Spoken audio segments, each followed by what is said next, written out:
I guess I don't need to have any kind of intro. I was looking for an intro there. So, I thought I was screen sharing. Oh, I have to click this last button.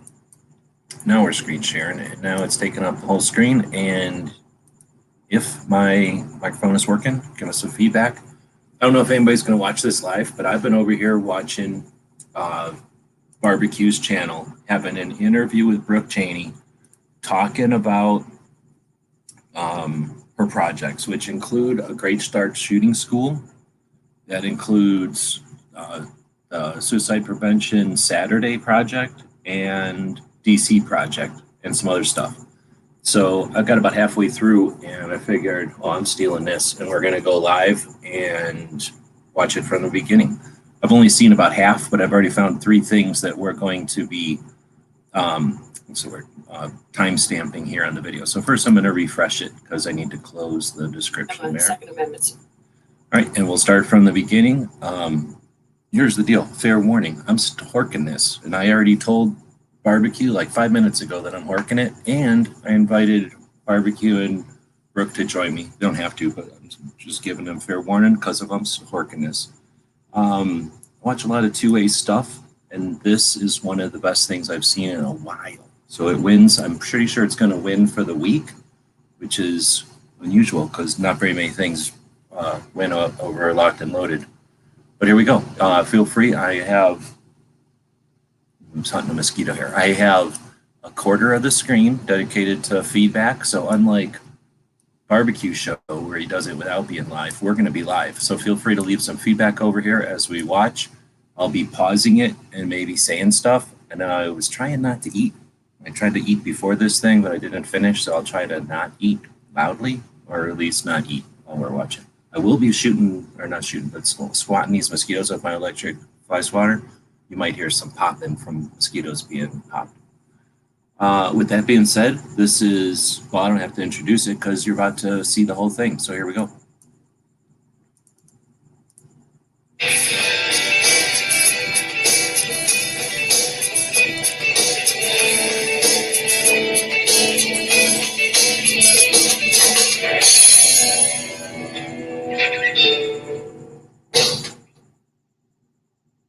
All right, good evening. Oh, I clicked on. Yeah, I was going to say, I'm big now. Look at that and say, but good evening. We are live with another episode of Two-Way Women Wednesday. I have Brooke Cheney with a Great Start Shooting School, LLC. That is her YouTube channel. She also has a webpage, which all these things will be linked down in the description below. But really excited to speak with her tonight. She is also the representative for DC project with Connecticut. So that I did not realize until we had began speaking, and that was a really pleasant surprise and super excited about this. So I'm going to shut up now and let Brooke take it away. All right, then. All my alarms all of a sudden started going off because my kids are in school now. And so I just realized, sorry, I didn't mute these before we got started. That's fine. All right, well, thank you for having me. I am definitely fitting I am a Second Amendment supporter, and I'm a girl, so it works out for Second Amendment Wednesdays. Let's see, I know you said to just talk, but oh my goodness, where should we start? What you're doing with your YouTube channel, your webpage, what you're doing in the firearms community. You mentioned DC project. Just a general overview, and then I'll pick your brain from there. All right, sounds good. So it is currently 2021, and I have been around guns for a long time. However, I didn't know anything about guns until I had kids. And once I had kids, I realized I had these things in my closet that I really didn't know anything about. And that's really when my journey started. And that was 2006 and 7. I became a competitive shooter in 2010. As far as action shooting goes, I had people talk me into bullseye competition in 2008 or 9. And that's when I learned that a 10-round mag ban is a gun ban. Because guns just come with standard capacity magazines that have more than 10 rounds in them. You didn't have to be a guy or a girl that went out and bought a gun and upgraded to the larger capacity mags. And 2010 is really when I kind of went from the person who, if you said, oh, 10 round mag ban, I'm like, ah, who cares? They still have bullets in their gun. What does it matter? How does it affect anything? And then 2010 was when I went up to our state capitol. Seriously. So we're talking to somebody who you're going to find out has done more than you if you're listening to this, because I don't know anybody who's listening to this that has done more than Brooke. And a couple of minutes ago, she didn't even hardly care about guns. That's how fast it takes to be an active, useful advocate. It's a great interview. In Hartford, and did my first testimony, shaking like a leaf. And I'm just like, 3 minutes of reading a piece of paper that I wrote, just talking about why, I had done the research. It's like the 10 round mag bans have had zero impact on things. And so that was the beginning of going and testifying and stepping up and standing and learning. Also got really lucky because got into the competition world. IDPA, USPSA, I'd been shooting bullseye for a couple of years. And it's just like, every time I go to testify, I'm like, I really wish I could bring my competition family to the State House so they could really see all of these people who volunteer their time, give their days, weekends to put on matches, to encourage each other, that sort of thing. And it just gives me a lot of really good stories. I'm not a self-defense person or anything like that. I just really like having the skill set that competition gave. How refreshing is that? Because we don't get anybody from the competition side that has the cojones to talk about Second Amendment stuff. They're more worried about their toys and their popularity.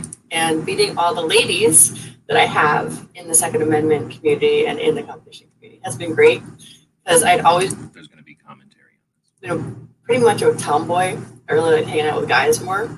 But I found that I actually like a lot of the girls that are in the shooting community. So I actually have girlfriends now.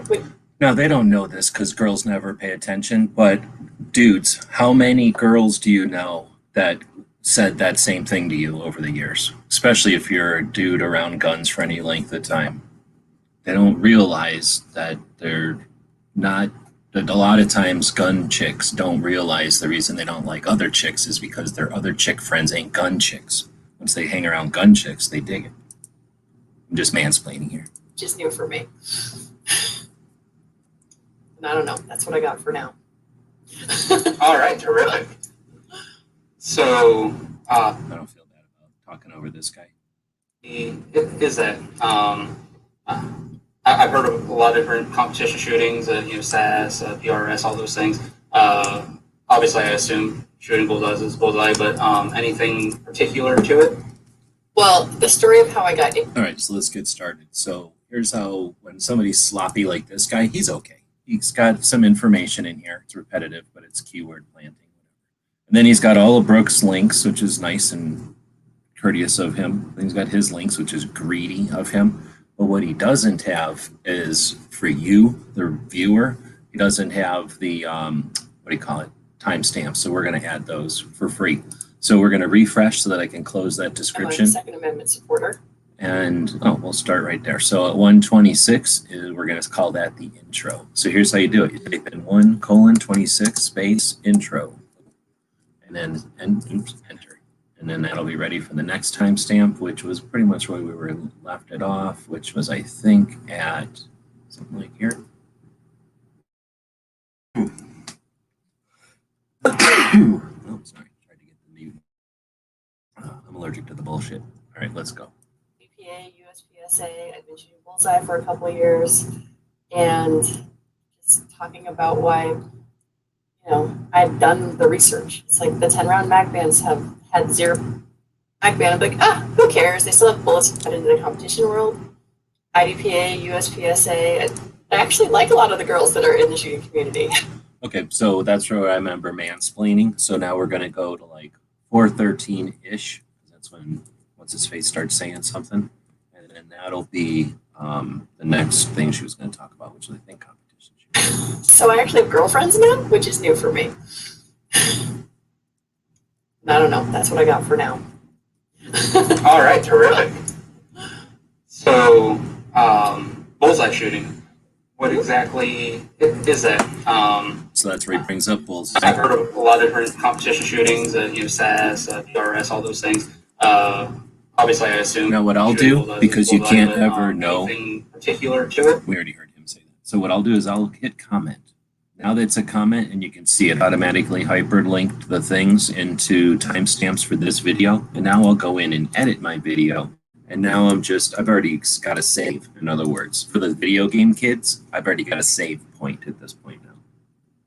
I got into competition knowing it was okay that I suck. So now Brooke is going to talk about what it was like for her to get into competition shooting. I've heard of a lot of different competition shootings, SAS, PRS, all those things. Obviously, I assume shooting bullseyes is bullseye, but anything particular to it? Well, the story of how I got in is actually, to me, it's very funny. Okay.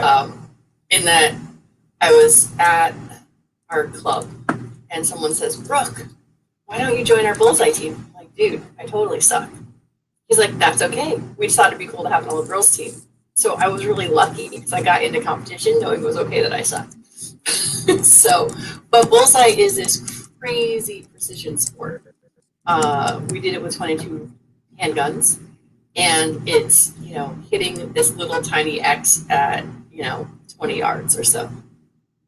So it's super, if you're an A-type personality where everything has to be just so, which a lot of the bullseye shooters were. But for me, it's like if I got it on the paper, which was like yay big, the X was like about the size of my thumb here. It was like, yay, I did it. But it's a huge precision sport, and indoors most of the time. And what I didn't know at the time is you can do it in all different calibers. Do you know that right this moment, our Paralympic team is shooting bullseye in Tokyo? FYI, timestamp or time shift, they're probably shooting right now. Calibers and things like that. I actually have my name in some NRA cattle. So I mansplained right on top of her talking about her achievements, so I'll go back. But it's a huge precision sport, and indoors most of the time. And what I didn't know at the time is you can do it in all different calibers and things like that. I actually have my name in some NRA catalog for going to the state champions here in Connecticut. So yeah, so it's awesome precision. But I just loved it because I tell people, like, you don't have to be good enough to get into competition. You just have to try competition to find out what you need to get good at. Boom. Hear that? We're going to make that a timestamp because that was one of the first things I was like, are you kidding me? And then barbecue, of course, just going to blow right through it. But let's listen to that again. It's here in Connecticut. So yeah, so it's awesome precision. Now, but I just loved it because I tell people, like, all right, 558. 5:58. You don't have to be good enough to get into competition. You just have to try competition to find out what you need to get good at. All right, so do this.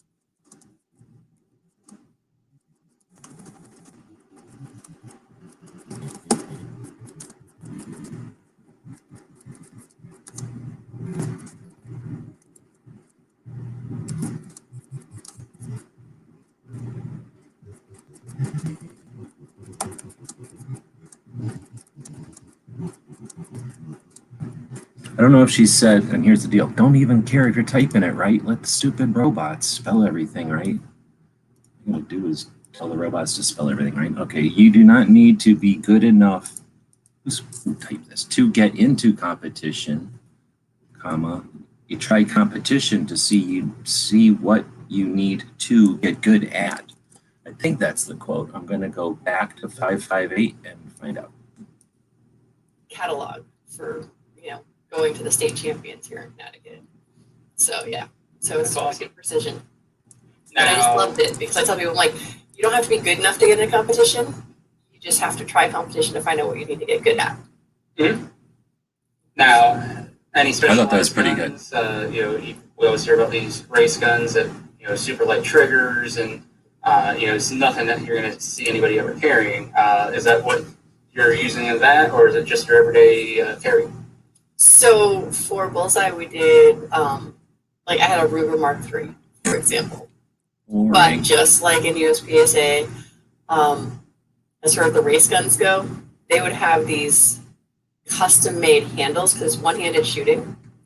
And the grips would be like molded to their hands, sort of like, you know, when you see the air pistol or the air rifle shooters in the Olympics, where they're like kind of held in place.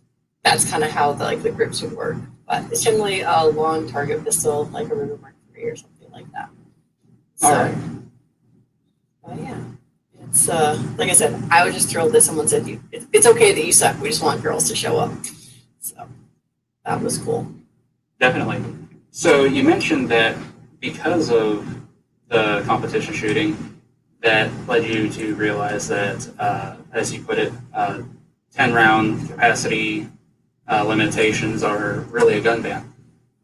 You went and spoke at the Connecticut State House. How was that received when you were done with that speech? Any reaction or anything? I don't remember because I think I was just happy to be done with it. I was there with some people trying to help me and coach me, so that helps. Like people read my test and I'm like, oh yeah, it's fine. I actually did have, now I think about it, it was actually very encouraging because after the testimony, they asked me some questions and they said, you did a fine job.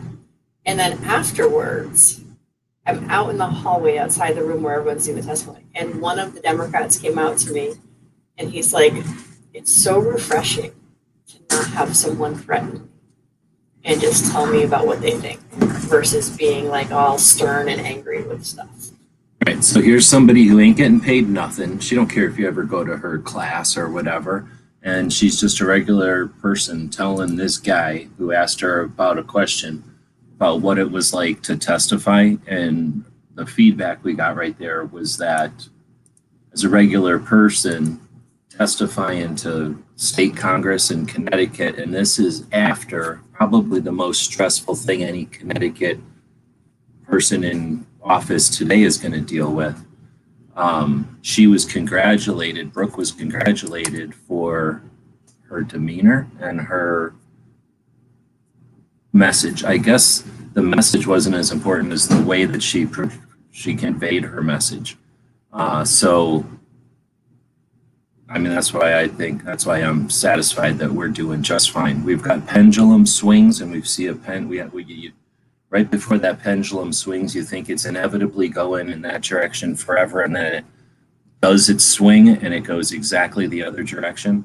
And this is one of the reasons I believe that could still be, or will probably it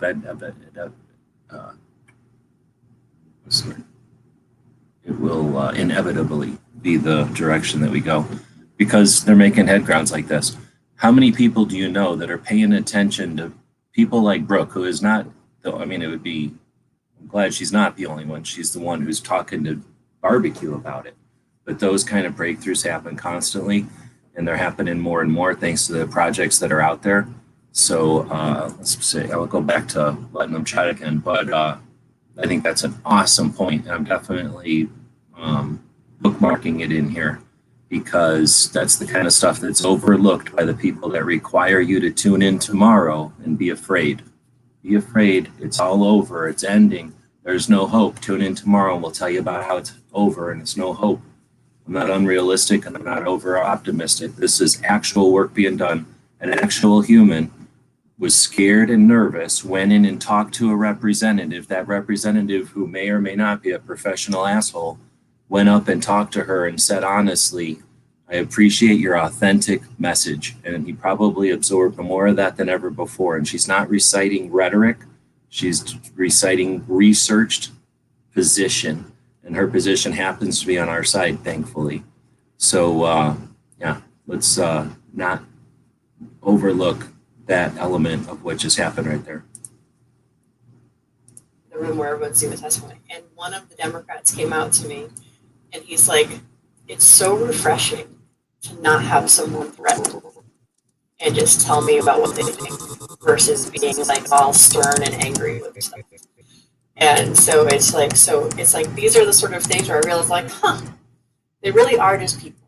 They really don't have all the information, and they really do need us to step up. And so that was sort of the aha moment. It was not so much during the testimony, but after. And all right, barbecue's going to miss all this, so we'll ignore that part. And now I just focused on the part where an individual got past her own fear of anything that could stop you from wanting to go say something in front of your representatives and all that entails, all the effort and understanding and the deliberate action that takes to go stand in front of the representatives at a state level in a state where an atrocity has just been exploited beyond any stress levels anyone's ever dealt with. And this superhero gets up and has says her position, a well-researched, non-boilerplate garbage description, an actual authentic description of the way she feels the situation is. And she was approached by a representative in those circumstances, and she was appreciated for what she's going to offer, right? And now that's an important element, and now we're about to hit a whole nother important element. So I'm going to let it play, and then we're going to go back and dissect the hell out of this. I'm out in the hallway outside the room where everyone's doing the testimony, and one of the Democrats came out to me, and he's like, "It's so refreshing to not have someone threaten me and just tell me about what they think versus being like all stern and angry with stuff." And so it's like these are the sort of things where I realize, like, they really are just people. They really don't have all the information, and they really do need us to step up. Boom. They, politicians, they really are just real people. If you want to demonize and you want to allow other people to demonize in front of you, that's foolish, stupid, and ignorant. They are regular people that are probably stupid and ignorant, fine, but they're regular people. They're not geniuses. They're not cyborg robots. They're not ultimate enemies sent by some alternate evil force to get us. They're just the dipshits who stood up and care about something stupid, probably, and then all this other stuff gets piled on them, and they're wrong about guns. Brooke sees that because she went there and seen that they're just regular people. And we're talking about representatives in Connecticut who had the world looking at them because of circumstances, not people who knew that was coming and set it up and set themselves in the right place at the right time, like a Bloomberg's manipulative marketing giant might have, but instead just regular people. Brooke realizes that what do they need? Awareness. They need education, and they need somebody to find that from, and they're looking for it, right? Oh, I don't like the NRA. I don't like the way things go. I don't like the way the system's broken. Well, get in there and make sure that the representatives who are ignorant get good information from an individual who they can trust. And if you depend on someone else to do that, you're weak. If you are willing to be that person, then get there and do it. And if you have to support someone who is willing because you can't, you know what I'm saying? That's how it works. So I think that first off, there was that awesome point about the representative in that circumstance coming up and giving her that feedback. And then this part here, I'm going to say about, I'm going to go back and listen to that. So here you play on YouTube, and then if you hit your arrows, it'll push the play button 5 seconds forward or backward. So I'm going to hit play and hit back a few times. And so it's like, these are the sort of things where I realize, like, they really are just people. They really don't have all the information, and they really do need us to step up. And so that was sort of the aha moment. It was not so much during the testimony, but after and talking to people. They're like, "Oh, good job." And, most of us all take compliments and just sort of. All right, so let me go back and get that quote good. They're like, "Oh, sort of the aha. They do need us to step up." They do need us to step up. Bam. So, right? They need the information, and they do need us to step up. So who's they? Stupid politicians. What do they need us to do? What does that mean by stepping up? Like, be the person to bring information to them. That's what she's just saying here. They're just people. So in other words, they're not cyborgs that can just cop their knowledge from some bullshittery. Man, did I spell this poorly? So there. They are regular people. They need information. And they need somebody to provide that information. They need individuals to step up. So she just subtly called y'all out. Everybody that's listening to this that thinks that they're doing stuff, does your representative know your name? Just saying. In a good way, I guess I should say. But I'm not calling y'all out. There's only 5 people watching. Y'all are fine. But you know what I'm saying? This is what you can use to shame other people who act like they're so good and, oh, blah, blah, blah, the world's dead and blah, blah, because everything's exhausted. We've tried every opportunity. The only thing left is division. Yeah, bullshit. They're lazy. So let's go back and listen to more Those are amazing points, and we're 8 minutes and 30 seconds into this. That's why it's taken me all freaking day to listen to this.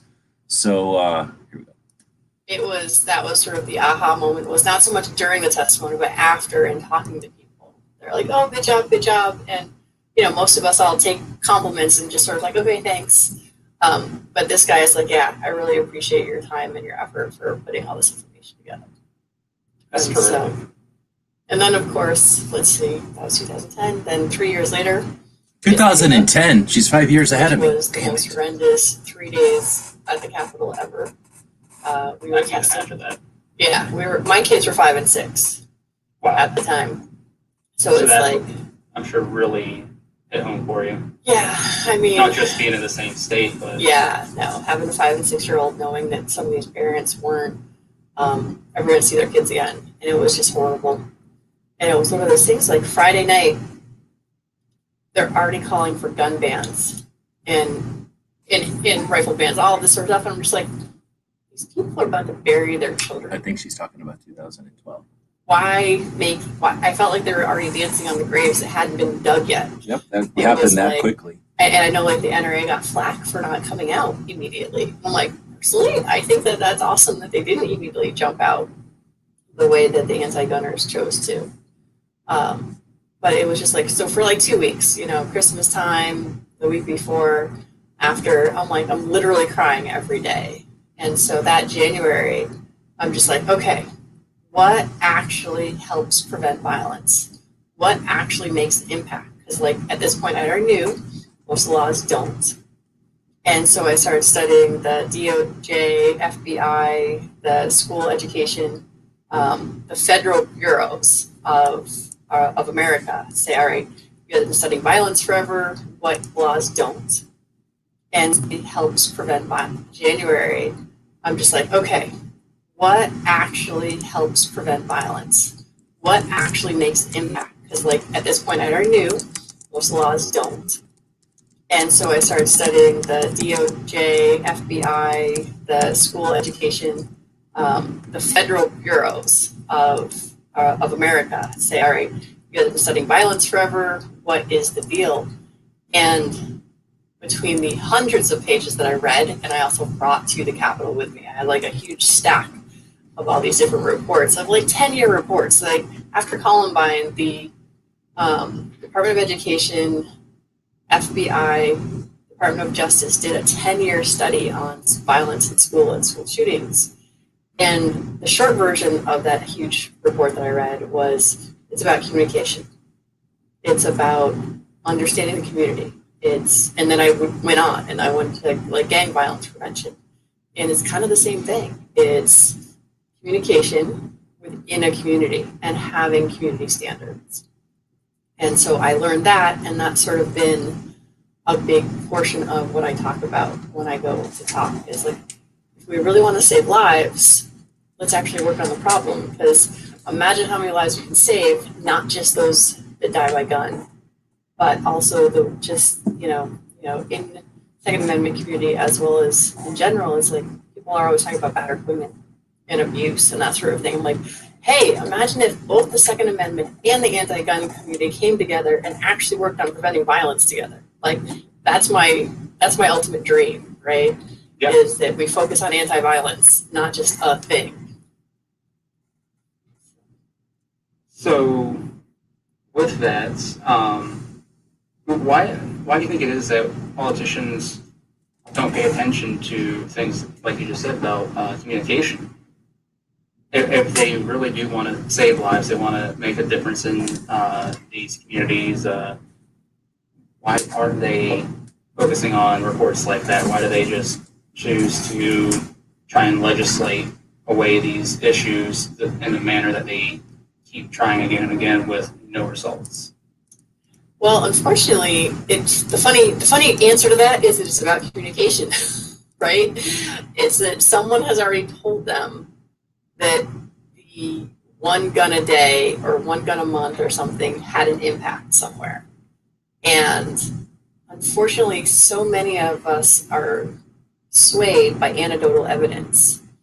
This is another part. I'm going to try to hit this one so I don't have to jump back on you. So Oh, that's a good place to stop it. Where barbecues guzzling a bunch of water. 1250. So I don't know how to spell that at all. So 1250 anecdotal.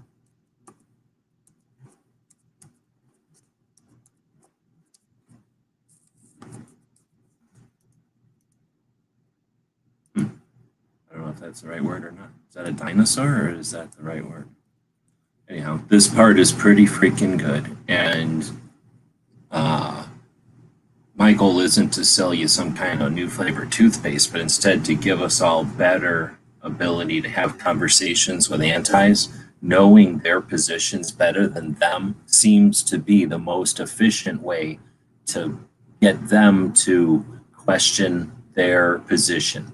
When you know their position better than they do, it has better results, in my experience, than simply challenging their position or challenging their position in a different way. So to that end, check this out and let me know if you're watching this live, if you get what I'm talking about here. Like, I'll give you an example, actually, at the Sandy Hook hearings, one of the days was on mental health. And one of the things that a lot of people don't know is that Adam Lanz's mom was trying to get him committed. But because he was 19, she had no way to do it.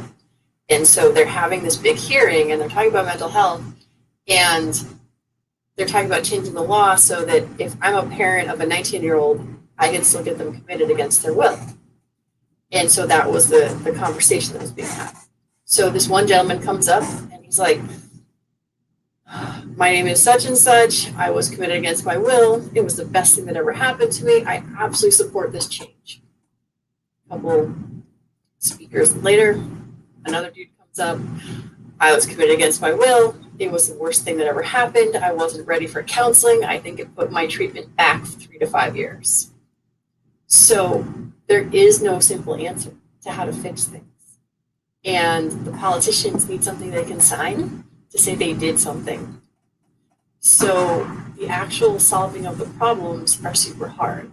The other challenge, at least here in Connecticut, is that some of these politicians have 2 years to actually accomplish anything. All right, I'm going to back up here because there's another point there I'm going to try to hit. Or problems are super hard. And the politicians need something they can sign to say they did something. So 1355. So we're adding timestamps to Barbecue's video to make it easier for people to find these awesome points by Brooke. So politicians need something to sign. So I think that's a great point, that politicians are cogs, they're gears, right? They're springs, they're mechanisms in a machine. And if we understand that the machine does something, it's a car and it gets us from here to there. It's a car, it's a status symbol, it's a car. It allows us to get a job done, right? It's a car, it gets us sick people to a place where they can get healed, right? So if the mechanism, that car, is the government, and a politician is just a spring or a gasket or some sort of fuel. I don't know what it is. It's just a piece, a piece that expires, a piece that's perishable, a piece that's designed to wear out and be replaced, as opposed to a frame or something else that can be replaced. There's parts of a vehicle, there's parts of a machine that are designed to fatigue and to wear out and to be replaced with a new part. And often a rubber plate piece can be interchanged with a polyurethane part or a different type of part in order to achieve a different result, right? So I think that if we use that analogy of the politicians being a cog in the wheel, a piece of the machine that's designed to be replaced, then don't let somebody who doesn't like our machine tell us to throw the machine away because they don't like the way that somebody's driving it or some part is working. Pop out the rubber and put in your polyurethane. We have ways to mess with that. And she's about to talk about some things about characteristics of politicians. So again, we can get frustrated by a cart. And if you're the type of person who gets frustrated by a flat tire and you go, I don't like this Ford truck anymore because of my flat tire, and I'm going to walk away from this on the side of the road, and I'm going to talk shit about Ford trucks, and I'm never going to buy a Ford truck because you got the flat tire. Or you fix the flat tire, you learn how to accomplish that. You steer out of the way of whatever caused the flat tire in the future. You're stronger because you're able to fix the flat tire faster next time, right? Except that that flat tire, the politician knows as soon as you know how to fix it, you know how to replace it, then that politician wises up, right? There are humans, not tires. But anyway, the thing, knowing that the mechanism and knowing that the politicians are simply a piece of that mechanism, are we smarter than the mechanism, or do you get frustrated and quit when a mechanism is acting up? You fix the mechanism, you go back to your life and ignore the mechanism until it acts up again. You get your required result from the mechanism, and if it's ineffective or inefficient, you tweak it until it's correct. But it's ridiculous to throw away grandpa's furnace because some idiot threw the wrong kind of wood in there. So I don't know, I'm using analogies all over the place. I'm horking your show. Are you okay with this? Heck yeah, I'm okay with it. Yeah, I figured you'd be all right. So I invited Brooke, but I figured she didn't want to come in here and get thrashed around. But you did this wrong, so I'm doing it right for you, mansplaining it. But you did a good job. I'm glad you had her on. I only got halfway through it, and I'm only halfway through the halfway part. But I've got a whole bunch of timestamps added, and we're mansplaining everything for everybody. Yeah, I mean, last night during Amphi, why am I getting feedback? Oh, I know. I don't know, because you don't have to run our live show good. I forgot that I had my speakers on from earlier today. Didn't have them turned off. Sorry about that. But yeah, last night during Amphi, I was, really trying to hype the show because, she was an awesome guest for one, obviously, but really with the way she was talking about things and coming at things and whatnot, it really, made me rethink about how I'm approaching 2A. Right on. So, Brooke just brought up that politicians need something to sign, and she's about to talk about this whole concept of like the timeline, how long a politician's got in office. So now I'm going to put in here 14 colon and then 00, and that'll create a timestamp automatically for the 14-minute mark. And I'm going to call this, what do you call that term? Is it terms of service? No. What do you call that? Term of office. Is that what it's called? I think it's called that. So I'll shut up and let her keep going. The actual solving of the problem.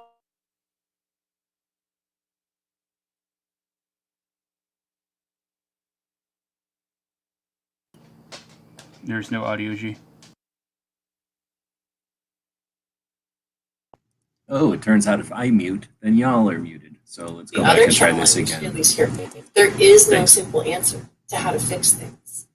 And the politicians need something they can sign to say they did something. So the actual solving of the problems are super hard. The other challenge, at least here in Connecticut, is that some of these politicians have 2 years to actually accomplish anything before re-election happens. And so it's like they get 1 year to work on problems, and they get 1 year to work on re-election. So the politicians just have this crazy job. It's sort of like a volunteer position. I mean, they do get paid for it, but it's doing something, and people want to see stuff passed with their names on it. And a 10-round mag ban is something that they can do and say they did something and get support from the anti-gun people. And it's not even always the anti-gun people. It's also just people who don't know what they don't know. And that's the other reason I love being at the Capitol, is that I never wear anything that has guns on it. I look like the typical soccer mom when I'm up there. I will talk to all the groups no matter what. And if they happen to ask me, I'll tell them that, oh, yes, I'm an instructor. And people are like, oh, really? Because you don't look like one, or, you don't look like a gun owner. And do I even need to mansplain that? Come on. Why are we sending in me and barbecue when we could be sending in Brooke Cheney's? Tell them that, oh, yes, I'm an instructor.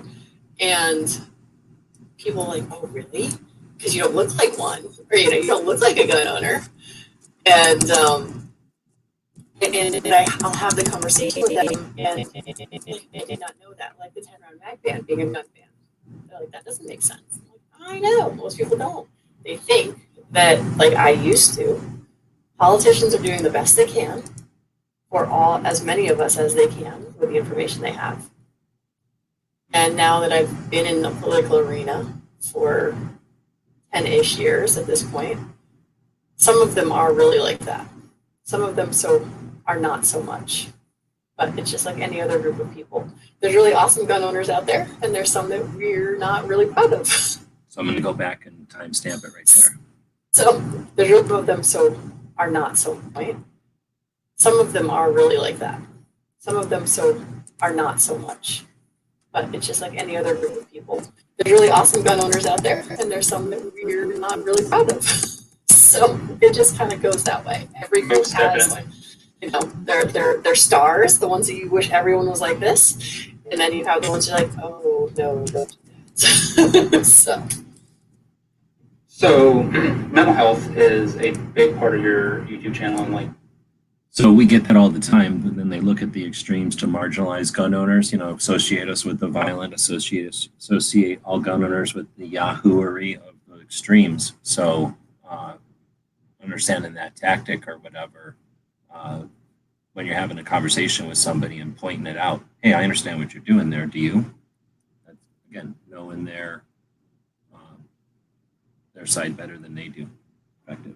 you just explained your overall message and linking into two-way and how to better reach people that may not necessarily be pro-gun or two-way or anything like that. After Sandy Hook, I remember... Is it creepy being on a show watching yourself live? A little or bit. being on a live show watching yourself saying But stuff? then I really thought about tripping out your viewers and turning on my camera so then they see my little face down here in the corner and up on the current show that we're watching. But I was and like, then no. just say stuff, but don't really actually say anything, just make your mouth move and then like There we go. over something. But anyway, yeah, that's gotta be creepy. I never go back and watch my own stuff. It's creepy. I was 23 or so when that happened. Before that, I don't remember much talk about the mental health aspect. Do you feel that after Sandy Hook that it painted a better light on the need for mental health and some reform in that department? Or do you think it was more negative in where firearms owners almost use it as a cop-out every time when something does happen?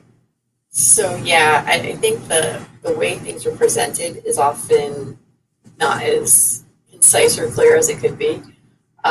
For the 3 days that we had testimony here in Hartford, we had 1 day on mental health, 1 day on school security, and 1 day on gun stuff. And the way that it worked is they came out with like a 150-page document of all these things they're going to do. And the mental health stuff and the school safety stuff, some of the stuff, but not very much of it, was implemented. All the gun regulations were implemented. So this is the other challenge with them doing something, is that they have all this stuff that they put together. They took days of their lives to figure out how to do all this stuff. And then it just is sort of sitting there on the Why did you ask her what the stuff was? on the counter, because I think last year or the year before, one of the things that was in the education part was that there should be firearms education available in any Connecticut school. And so that was actually one of the positives that came out, because as you probably already know, the studies all pretty much show is that kids who are educated around safety of firearms are safe around firearms. And it's the kids that are told, don't touch, pretend like they don't exist, they're just evil. Those are the kids who tend to have accidents with them. So that was like 2014 when that was all enacted. And then like 2019, CCDL, which is our Connecticut Citizens Defense League, they came forward against like, hey, this is here. Where is the curriculum for our school system? And so luckily that's one of the nice things about our smaller grassroots areas, is that we can pay attention to stuff like that. So it's, as far as your actual question about is mental health good or bad, it's like there were lots of things that were addressed. Unfortunately, I don't think there was a lot of stuff that was applied. And again, I think one of the challenges is like people who push to get stuff done and then they don't get reelected necessarily, then whatever their pet project just falls by the wayside and is collecting dust. Gets paid for, but gets put to the wayside. Yeah, and I like the sound of a lot of that, especially the education part. I've got 3 children of my own, and people always ask me, when do you get your kids involved with firearms? And I always tell people, one, you need to know the maturity of your child, things like that. But my general rule of thumb is, if they can start telling me, hey, Dad, I need to go pee, or I need to go potty, whatever. If they were able to comprehend. Hey, it's classy to say P in an interview with a 2A lady. It's super classy way to work. That's right. There. I thought about using poop, but I figured I better not. Yeah, you didn't go number 2. Firearm. This is not something that we touch, and people think 2 or 3. That's really young. I'm like, oh well. When they're over at a friend's house, when they're 4 or 5, they're gonna have it ingrained in them really well that, hey, you don't touch that. Right. And like you said, accidents are avoided then. Yeah. So, how did you become involved with DC That wasn't a question. You just mansplained some shit right in the middle of your interview. Well done. project? You mentioned Just in case you don't know how to be a mom good, here's some ways. that you've been in the political arena for about 10 years now. When did you become involved with the DC project? And like I said, how? Yeah, so Diane and I keep having this conversation. It's either 2016 or 2017. And honestly, it's just, I think someone called me and said, hey, would you like to do this? And I'm like, okay. Because the gun community, the competition community at least, I think is relatively small. And A Girl and a Gun is a nationwide group that is for girls and guns. And I became involved with them early on, like I want to say 2011 or 12, somewhere in there. I met Juliana Crowder, who is the founder of A Girl and a Gun. And have a feeling it was through her that Diana Muller got in touch with me and said, hey, would you like to do Connecticut? I'm like, okay. Because it's like, it's one of those things, it's like, how did I get involved? Oh, someone invited me, I'm pretty sure. And do I know why? No, because I was in Connecticut and I needed someone from Connecticut. Yep. Is my guess. But like I said, I had been testifying. I have talked at various, what are they called? Gatherings here in the state. Rallies, there's the word I'm looking for. So it's like, after Sandy Hook, I actually was the first rally that I spoke at. I was, I think, one of the first speakers that day. And they invited me back the following year. And apparently I suck because they didn't invite me to get back again. No, I'm just kidding. Those are up on YouTube as well. You can just like look up Brooke Cheney and you'll find some of those things.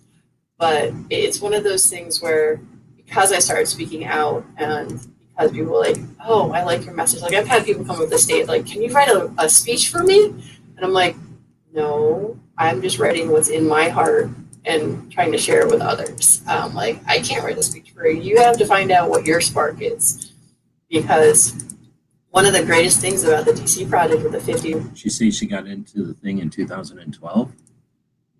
actually was the first rally that I spoke at. I have a feeling it was through her that Diana Muller got it. They can start comprehending this is a firearm, this is not something that we touch, and people think 2 or 3, that's really young. Like I don't know, when they're over at a friend's house, when they're 4 or 5, This is your they're gonna mansplaining have session a drink. again. Oh, okay. Early on, like We're re-listening to it all of a sudden. 2011 or 12. Yeah, sorry, I'm jumping around because I'm adding some stuff over here to a page as we're chatting. Became involved with them early on, like I want to say 2011 or 12, somewhere in there. I met Juliana Crowder, who is the founder of A Girl and a Gun, and have a feeling it was through her that Diana Muller got in touch with me and said, hey, would you like to do Connecticut? I'm like, okay. Because it's like, it's one of those things, it's like, how did I get involved? Oh, someone invited me, I'm pretty sure. And do I know why? No, because I was in Connecticut and I needed someone from Connecticut. Yep. is my guess. But like I said, I had been testifying. I have talked at various, what are they called? Gatherings here at the state. Rallies. Rallies, there's the word I'm looking for. So it's like after San Diego actually was the first rally that I spoke at. I was, I think, one of the first speakers that day. And they invited me back the following year. And apparently I stopped because they didn't invite me to get back again. No, I'm just kidding. Those are up on YouTube as well. You can just like look up Brooke Cheney and you'll find some of those things.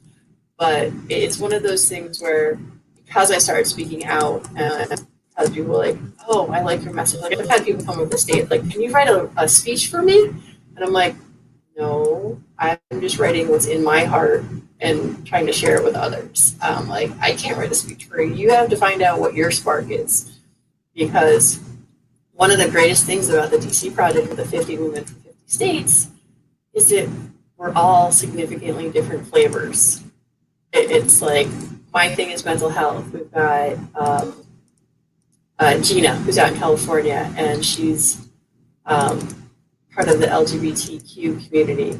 We've got Laura from California, who is the liberal gun owners president, owner, founder. She's their attorney and media person only. She's not the founder. I'm going to say non-denominational, but that's the wrong word. It's non-political as far as, it's just about firearms. If we just focus on the thing that we're trying to focus on, it gets more interesting. We've got crazy hunters, people who are amazing, like Di herself. She's in 3-gun and she's really good at 3-gun. And Beth Walker, also an amazing competitor. And then we've got amazing hunters. And it's so funny because you're talking about being a correctional officer when we were off air before. And our Vermont chapter head is in corrections. Oh, okay. But yeah, so I don't know. It's fun that we're all so very different. And I don't know. It's thanks to a girl and a gun. It's thanks to competition. It's going and just putting yourself out there and just standing up for what you believe in and finding your spark that gets you excited. And I think that's why I got called, is because I have a different spark than anybody else. I like it. Like I said, I really enjoy what you're doing with your channel. How has being part of DC Project affected your message with the politicians? Has it strengthened it? Do they kind of look at you when you come in like, oh, here's somebody that's just part of a national organization now? Are you guys still small enough where when you do go meet with representatives, they don't look at you guys as some big national organization, perhaps? It's possible. It's really kind of funny, I think. We're in Connecticut, so our senators are Blumenthal and Murphy. And Mr. Murphy is known as one of the most anti-gun people there is out there. All right, in an effort to mansplain this and refresh this page at the same time, this part's pretty awesome. Oh, crap. I just rewinded to the beginning. Am I still Yeah, this part. Second Amendment supporter, and I'm a girl. So. And no noticeable change in crime rates. Because all of it is all about relationships in the DC project. But at the time, we were just reps from Connecticut, and so one people there is out there. He also is not very well educated about firearms. Okay, I think that was right about where we were at. So Yep. This part here is pretty good because it's about what it's like to talk to these reps or whatever. And well, there's going to be a couple of different things. That this is pretty much when I was listening to it, I was like, nope, we're done. Because look, I had probably in here like 3 things that I was like, dang, that should be time stamped, right? Barbecue Nudie was doing that part would be time stamped. So I'm like, I got to go mansplain this show. So I just said, screw it. So right around the end of this situation, we'll bring it right around to the 29 part, and that's the only part I've heard. So this part here, I'm pretty sure was pretty awesome and worth tuning in. I'm over here farting around, so you're not seeing anything on the screen for anybody, but I'll definitely pause and mansplain if necessary. But Yeah, this is the part that really got me thinking, and it's kind of got me thinking about how I'm approaching 2A, because I never thought about how these politicians really are. I was looking at it more of a black and white type thing, and there could be a lot of gray area here that I wasn't considering. Oh, wait, you're not even 2A anymore? Oh no, still 2A, just, Now it's going to be a lot more like with chalk on the sidewalk, and if it rains, big deal. But it's nice out. If it's fair weather, 2A, all the way. Absolutely. Okay. So I'm going to go over here and keep working. I don't think anybody's watching this live, but that's their issues. We're here to timestamp the good stuff and to mansplain the good stuff live. Oh, I guess if I mute it, you can't hear it, so I'll quit muting it. It's my nature to mute because I'm not a savage, and when I'm on a live show, I have the respect for the audience to mute, so my habit is to mute all the time. They don't look at you guys as some big national organization, perhaps? It's possible. It's really kind of funny, I think, because we're in Connecticut, so our senators are Blumenthal and Murphy. And Mr. Murphy is known as one of the most anti-gun people there is out there.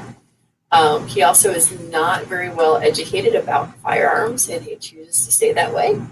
So it was great because the first year that we went, myself and Holly Sullivan, who is currently the president of CCDL, she's our, I don't know what her job is, but anyway, in DC project. But at the time, we were just reps from Connecticut, and so when we signed up to see him, we said it's about gun safety, and so he is all about photo ops.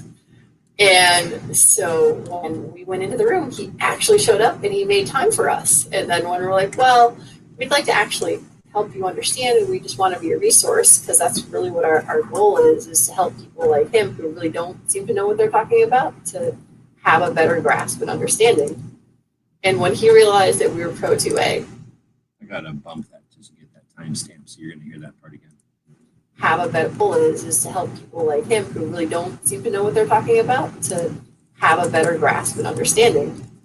And when he realized that we were pro 2A, that was the last time we saw him. We made appointments at his office since then, but it was just kind of funny. We sat around the table agreeing to disagree. And yeah, so like I said, that's like 2017, I think. So 18, 19, 20, 20. So obviously not obviously, but we didn't make any headway last year.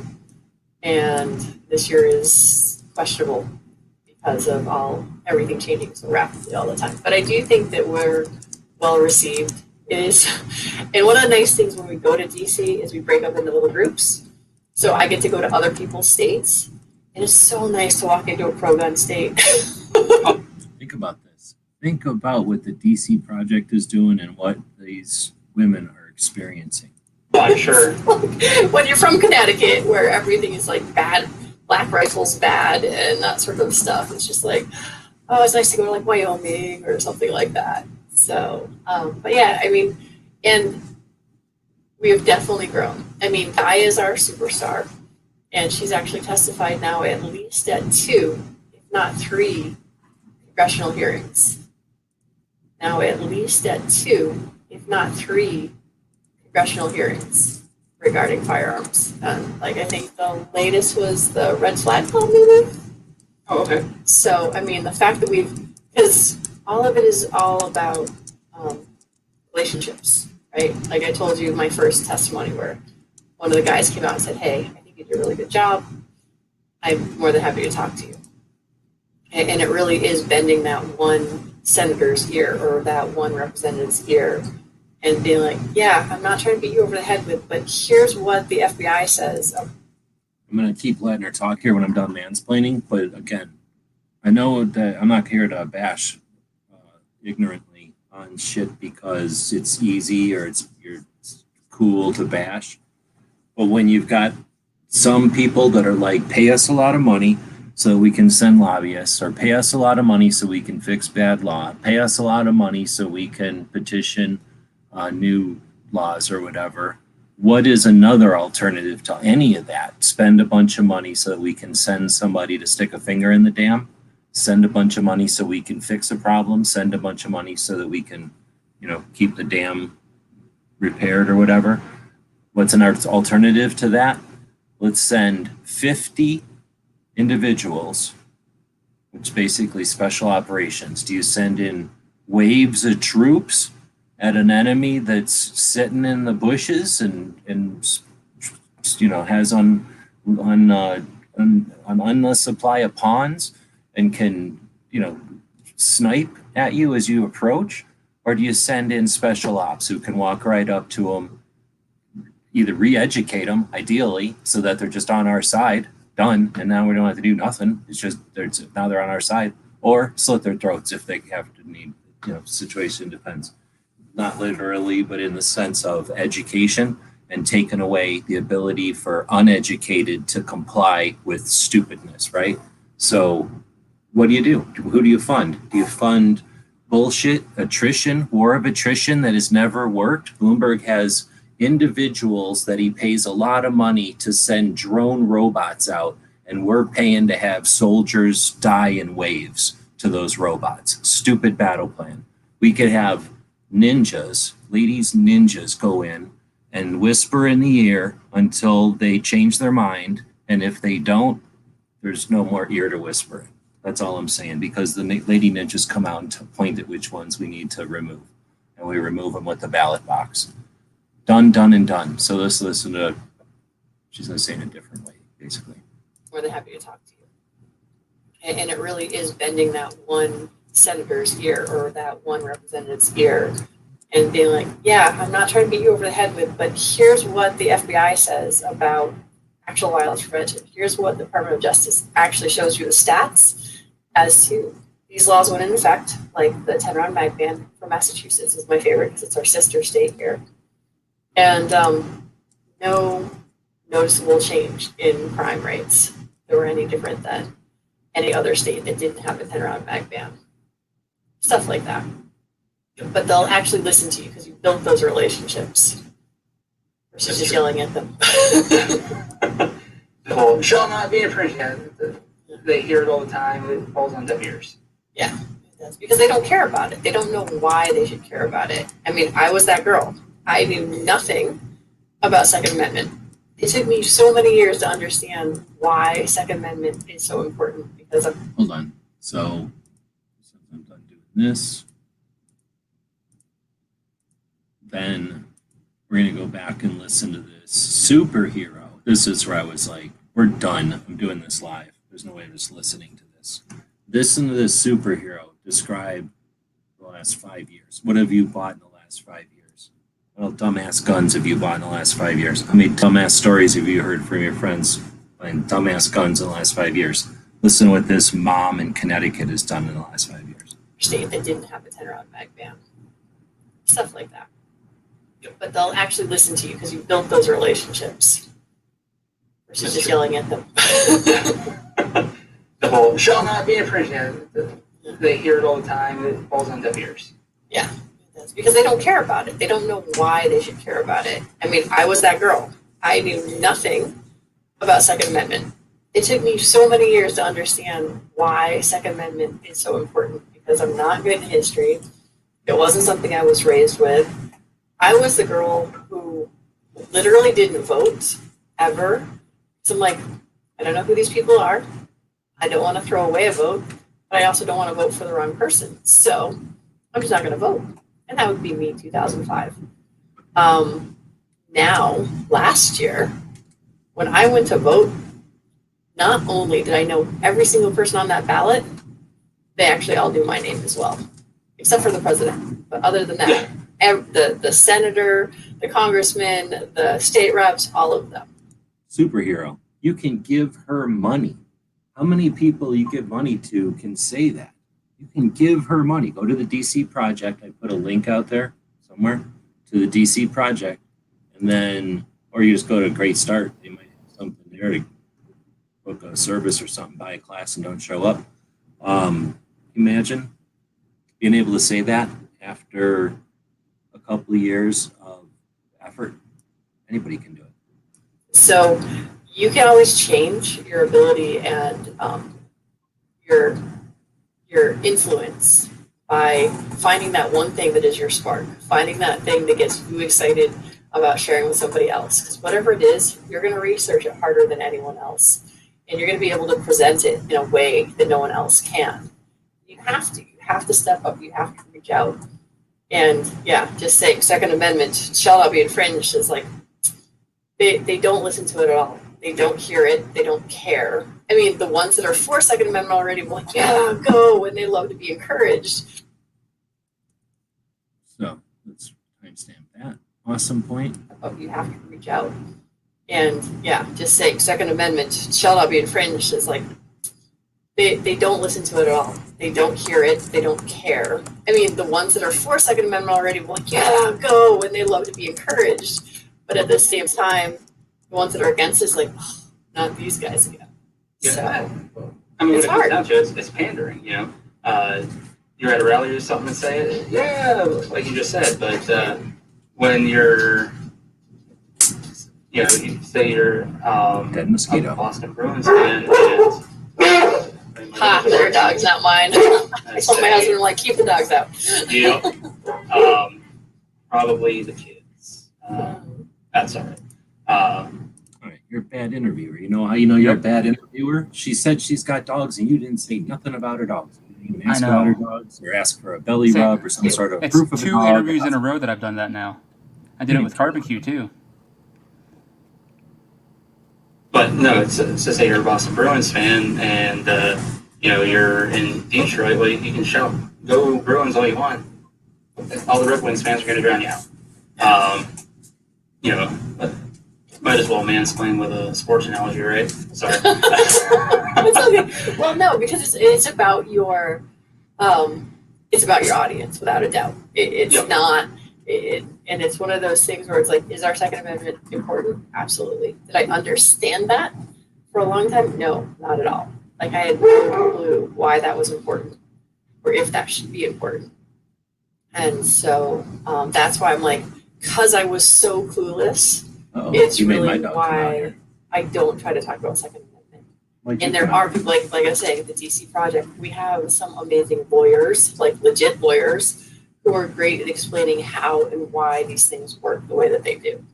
That's not my wheelhouse. My wheelhouse is mental health, suicide prevention, and violence prevention. And so you got to go where you're strongest. Yep, absolutely. So you mentioned that you're a trainer. How did you get into training? Do you train a lot of ladies? What's the ratio like for you, male to female? Just All right, surprise so people. another funny story for you. I had no desire to become an instructor. Zero. Was this difficult for you to ask about training?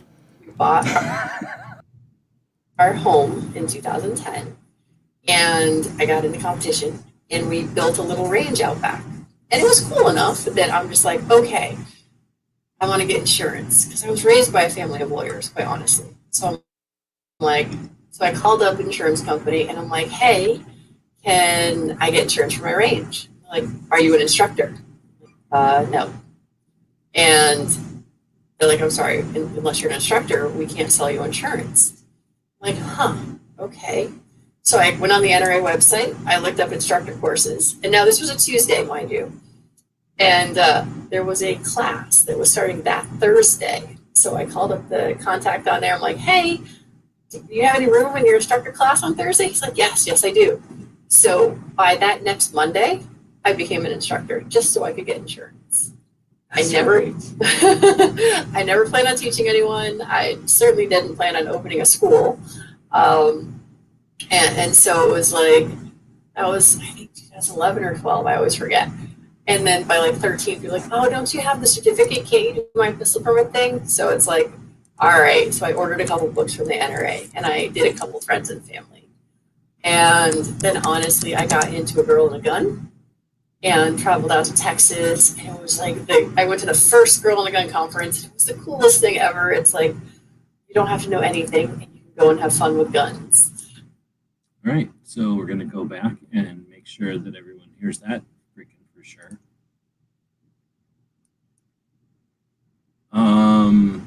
3250s. Let's make sure we get there.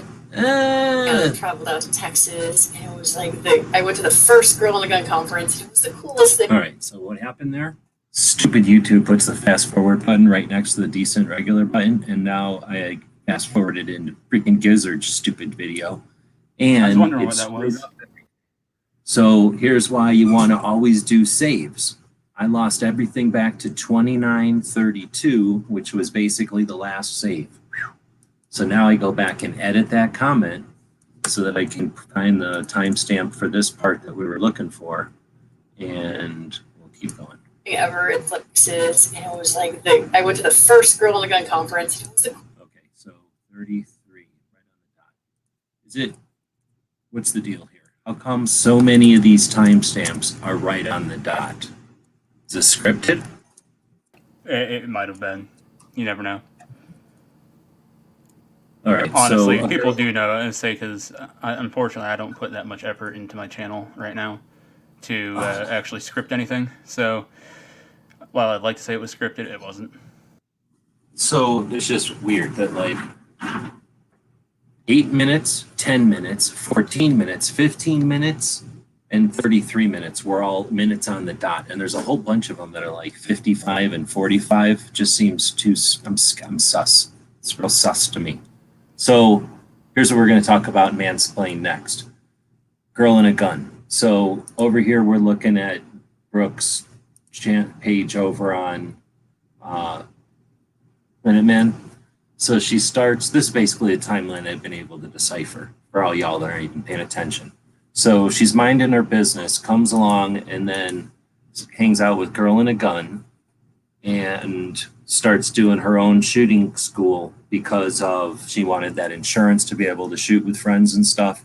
And then probably in order to keep her credentials and to help her friends out, she started training people and regurgitating whatever the scripted training stuff was. It sounds like, just like a basic beginning instructor might do, just to get, facilitating people the basic information. And then she starts to hang out with a Girl in a Gun. Later on, she's going to start speaking at rallies and then eventually join the DC project, right? So we're at the beginning of what she's doing, and she's talking about a Girl in a Gun right now, just to kind of put it, in her timeline, even though we're kind of jumping all around in this interview because of the sloppy interviewing technique of barbecue. Now we're going to be talking about that time in our point where she's hanging out with Girl in a Gun for the first time. And I dare you, I defy you to tell me the difference between what she's about to say here. And I haven't even heard this. I can just tell because I'm that good. But tell me the difference between what she's about to describe and any of y'all if you went to the Last Knob Creek in October, which is, the Last Knob Creek, or if you went to Big Sandy, or if you went to SHOT Show, or anything like that. So this is the shooting is shooting. And anybody that tells you it's based off of any demographic is an idiot. And here's proof. Coolest thing ever. It's like you don't have to know anything. I went to the first Girl in the Gun conference. It was the coolest thing ever. It's like you don't have to know anything, and you can go and have fun with guns. And I'm just like, this is cool. And we have a chapter here in Connecticut, and I helped out with it. And 2013, I finally decided, I'm like, I want more women to be able to have the experience I had, which is getting taught from a women, by women, for women kind of thing. And just going from clueless to confident, because it just amazed me. Like, I had my Wonder Woman moment, I call it, when I could finally pack my own bag by myself. Like, I knew which gun to put in the bag, and I knew which magazine went with that gun, and then I knew which ammo went with that gun. And I didn't forget my eye and ear protection or my hat, and I knew all this stuff in the bag, and I'm like, I'm amazing. And I was just like, I just wanted to give that to more people. So that's when I decided to open the school up. And I finally opened the January 1st, 2014. And then, let's see, a couple years later, a friend of mine says, hey, are you a training counselor? I'm like, no, I have no desire to teach people how to be instructors. He's like, are you sure? I'm like, yeah, I'm pretty sure. And then like another year goes by. He's like, are you a training counselor yet? No. He's like, well, I want my daughter to be taught by you, so become a training counselor. I'm just like, oh, fine. So I finally carved up some time went down to the NRA and got my training counselor certificate so that I could now teach people how to become instructors as well. And to your question about so many of the things I've done in the gun world were not on purpose, were not my idea. It was someone else said, you should do this. And so anyone watching, I'm telling you, you should do this. Bam. 35 minutes. Non-scripted, my ass. This is such fake. No wonder. It seemed too good. 35 minutes.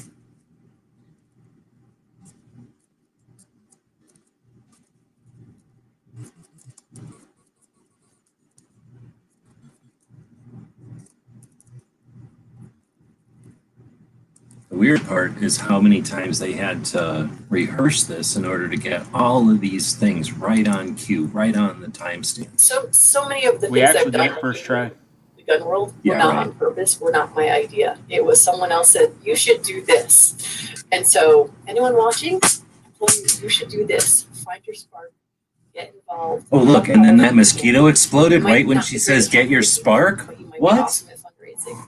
Or YouTube you might not censorship, be the world's great ending. at fundraising, but you might be really good at organizing and helping people get together and create events and stuff like that. So find something that's really cool for you. But that's how I became an instructor, and then how I became a training counselor. And as far as my students go, we were talking about kids before.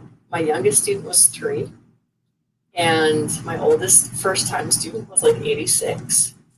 And I would say I have a 50-50 grouping as far as men versus women in my school. So as far as school averages go, my average is higher than most. Because I do market towards women, hence my logo being 2 girls leaning on each other. And my instructor friends give me crap about my logo because they're leaning back. And I'm like, dude, it's called A Great Start. It's not called the Perfect Shooting School. So, it's okay that they don't have perfect form. So that's how the school started, and that's kind of my demographics. It's about 50-50. And I don't hold anything against men. Matter of fact, probably the question I get often is, do you teach guys? I'm like, yes, I will teach guys. My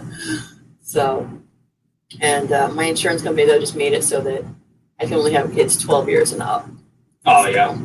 Because it's like before I was doing a small enough business, they didn't care. But last year I finally made some money, and they're just like, oh yeah, you need to, it's 12 and up. We suggest 12 and up. So that's where I'm at now for my kids. All With right. Boy Scout events and fun stuff like that as well. That's awesome. So, going back to the suicide prevention Saturday, briefly mentioned 37 before, on the your dot. channel, Bullshit. which is actually Bullshit. oddly enough how I come to learn about your YouTube channel and what you're doing. Ben Websites does a weekly wrap-up thing, and he had shared it a few times. Just thought that he did, like, hey, here's a video to go check out. And so that's how I learned about you, and I started paying attention to the Suicide Prevention Saturday, things like that. Now, I believe in this most recent one that you had posted, you had actually talked about, again, I'm relatively new to your channel still, so it was mentioned before, I can't say, but I do recall in the most recent video you had mentioned that a family member of yours had passed due to suicide, and you're talking about, again, communication, de-escalation, things like that, with this most recent one, which I found really interesting and captivating, especially having had a family member of my own commit suicide. So I'm assuming that's where your motivation comes from for the suicide awareness and prevention. So the answer is actually no. No? No. Oh, Because, boy. so here's the Oh thing. yeah, big face bump here. None of my family members have actually committed suicide. Okay. My dad, however, was suicidal, but I was also suicidal as a teen. And the impetus for this actually came out of a family member having a really hard time. Like, and it was like I kind of watched her struggle through a ton of stuff, and I'm just like, people just don't even know. They just don't want to talk about it. They don't want to. And my family member was struggling. She was never suicidal, but I just remember being suicidal. And my husband's had like we've been together for a long time, and he was with me when I committed myself back when I was like 18, 19. And so it was one of those things where it's like I'd been on the other side of how it feels to feel that horrible. And then I just see how like people don't want to talk about it. They don't want to. And then I go to other people's funerals who have committed suicide. Like back in 1990, I think, maybe, I was in group counseling, and one of the gentlemen that was there was a doctor, and he was in counseling with us, and his insurance ran out. And the doctors, the nurses, the clinicians all called the insurance company and begged and pleaded with them, saying, no, he really needs to stay. You have to extend this. And the no. So that January, I ended up going to that guy's funeral. And it's one of those things where at that funeral, that was the first funeral that I'd ever been to. It was from a suicide. And I just had to tell the family, I'm like, guys, he loved you more than anything. It was, he lost the battle with the monsters inside of his head. It's like, it's not that he didn't want to live for you guys, because he did. Because I figured after he's dead, the patient confidentiality thing kind of probably goes out the window as a group member, right? Yep. So, but I just felt like I had to go to that funeral and let them know. It's like, he talked about you guys all the time. He loved you so much. He wanted to live. He just didn't know how. And so it's like, that was my first suicide, a funeral from a suicide.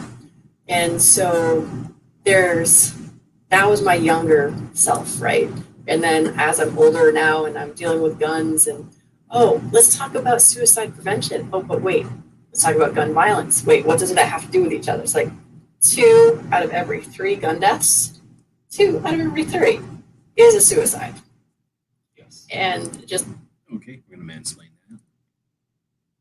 violence. Wait, what does that have to do with each other? It's like 2 out of it. Oh, that one wasn't on the queue.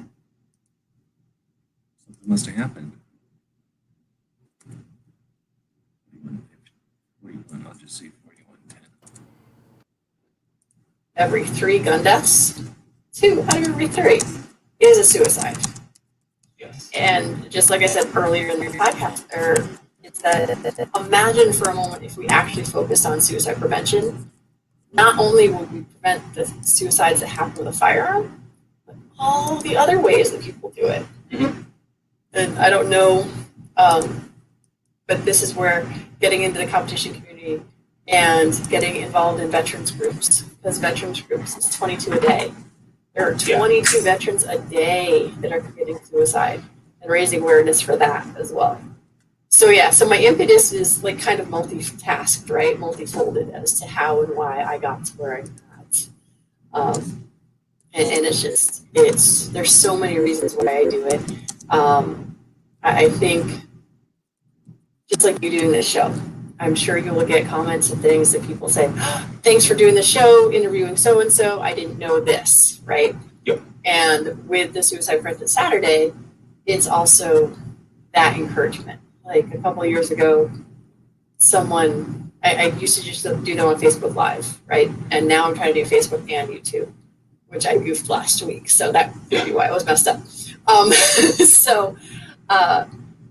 With doing it live, it's like Facebook, someone sent me an M saying, I've been going to 4 different counselors for the last year and a half. And in the 15 minutes you did this, you gave me more to think about than they ever did. And so it's like getting compliments or comments like that. I've also become a resource for people. Another friend of mine in the shooting community, last Christmas, their neighbor committed suicide on Christmas Eve. And I was the first call that they made. And it's not that I can fix anything for them, but at least there's something or someone And I've got resources to say, oh yeah, here, talk about what was good. I lost my baby sister her senior year in college. And my mom and I were like, okay, we're going to remember to ask what's good about this. And people are like, are you kidding me? That was what you're going to ask? I'm like, yeah, my sister was dead. Obviously, we want to deal with all the garbage because everybody knows what sucks when you lose someone in your family. But if you ask yourself better and more empowering questions, then it makes it better and easier to deal with the problem. You won't get the answers immediately, but you'll eventually get them. So my long-winded question as to what actually inspired me to do Suicide Prevention Saturday. It's just all of the above or all of the below, depending on how you look at this, if it were actually in text. No, that's great. Yeah, I'm sorry for misunderstanding That's okay. what you had said on Saturday. Like I said, I am new to your channel still. I mean, been watching a month or so. And you know, I take in a lot of content, but you know, especially when I'm going to be talking to a person on an interview like this, I try and you know, do a deep dive and whatnot. So, Right. but yeah, so we've got about 15 minutes left or so. I think I told you in like the last 15 minutes to ask a few random questions that people viewing are interested in knowing, Okay. and we'll kind of wrap up that way. So I guess first one everybody likes to know is top 5 guns. Now these could be favorite guns of your own, top 5 guns that you feel are just great for anybody to pick up and use if they're a first-time shooter, whatever you want to go with. All right, so top 5 guns. I would say my favorite to learn on are my Rugers. I've got 2 Mark. You said top 5, so I'm going to say Mark 5, Mark 3 gun Rugers. One is the Target, and one is the 20-something 45. I am so not techie when it comes to guns, just so you know. It's like, it's a gun. Put stuff in here, pull this, it works.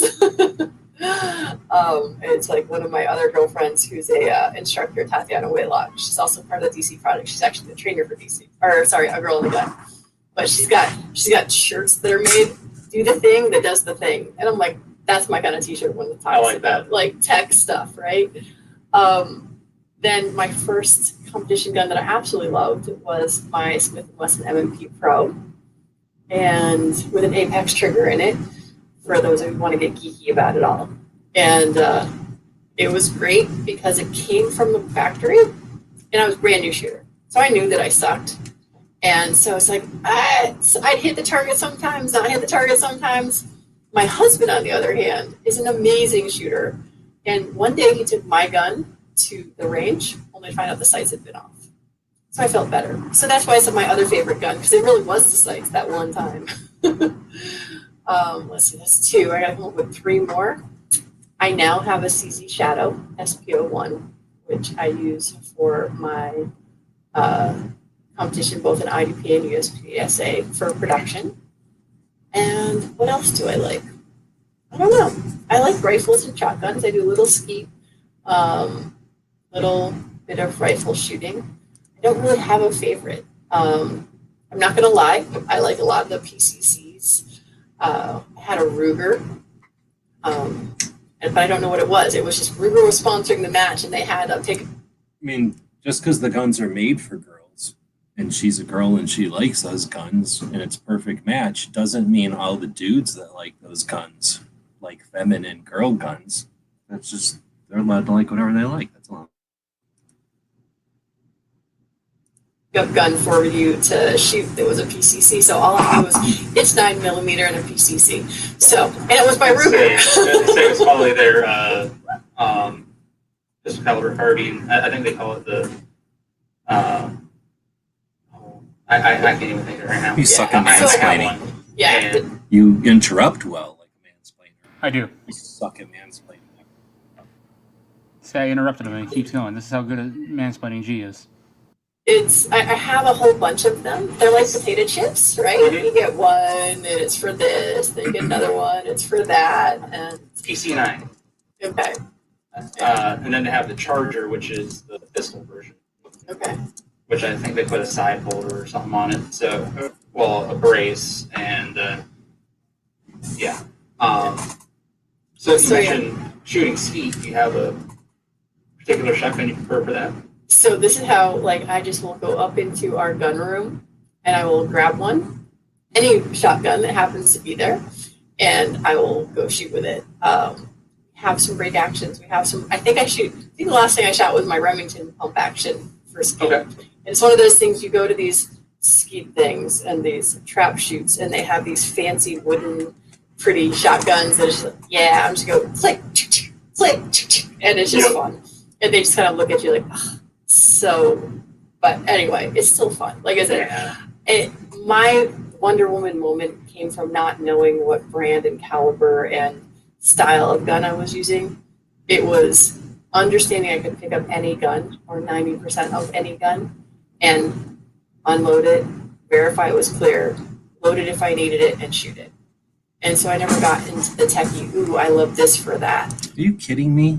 49 minutes in, you're discovering like a raw out of the dirt diamond that's cut already and ready to be put into a setting. So how do you do that? All right, we're gonna just that good. Try to find that. Needed it and shoot it.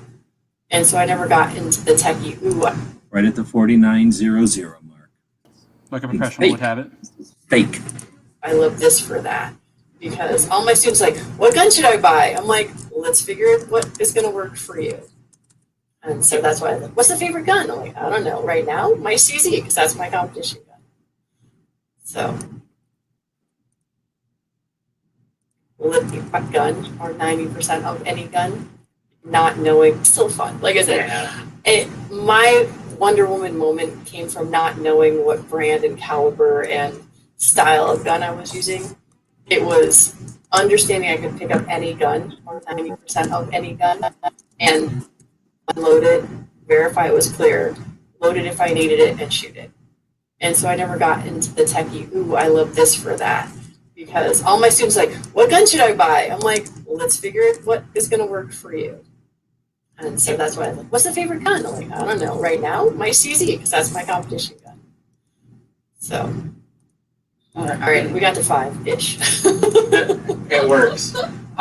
Preferred carry method: inside waistband, outside, off body, per say in a purse. Huh? Check out her answer on this one. Okay. I'll put in here 49 favorite carry, I guess. Favorite carry option. Maybe anything like that. All right. It works. Preferred carry method: inside waistband, outside, off body, per say in a purse, maybe anything like that. All right, so ready for this? I don't carry. Oh, all right. However, all my girlfriends yell at me, like, why don't you carry? I'm like, because it's a lifestyle thing, and it's just not my lifestyle.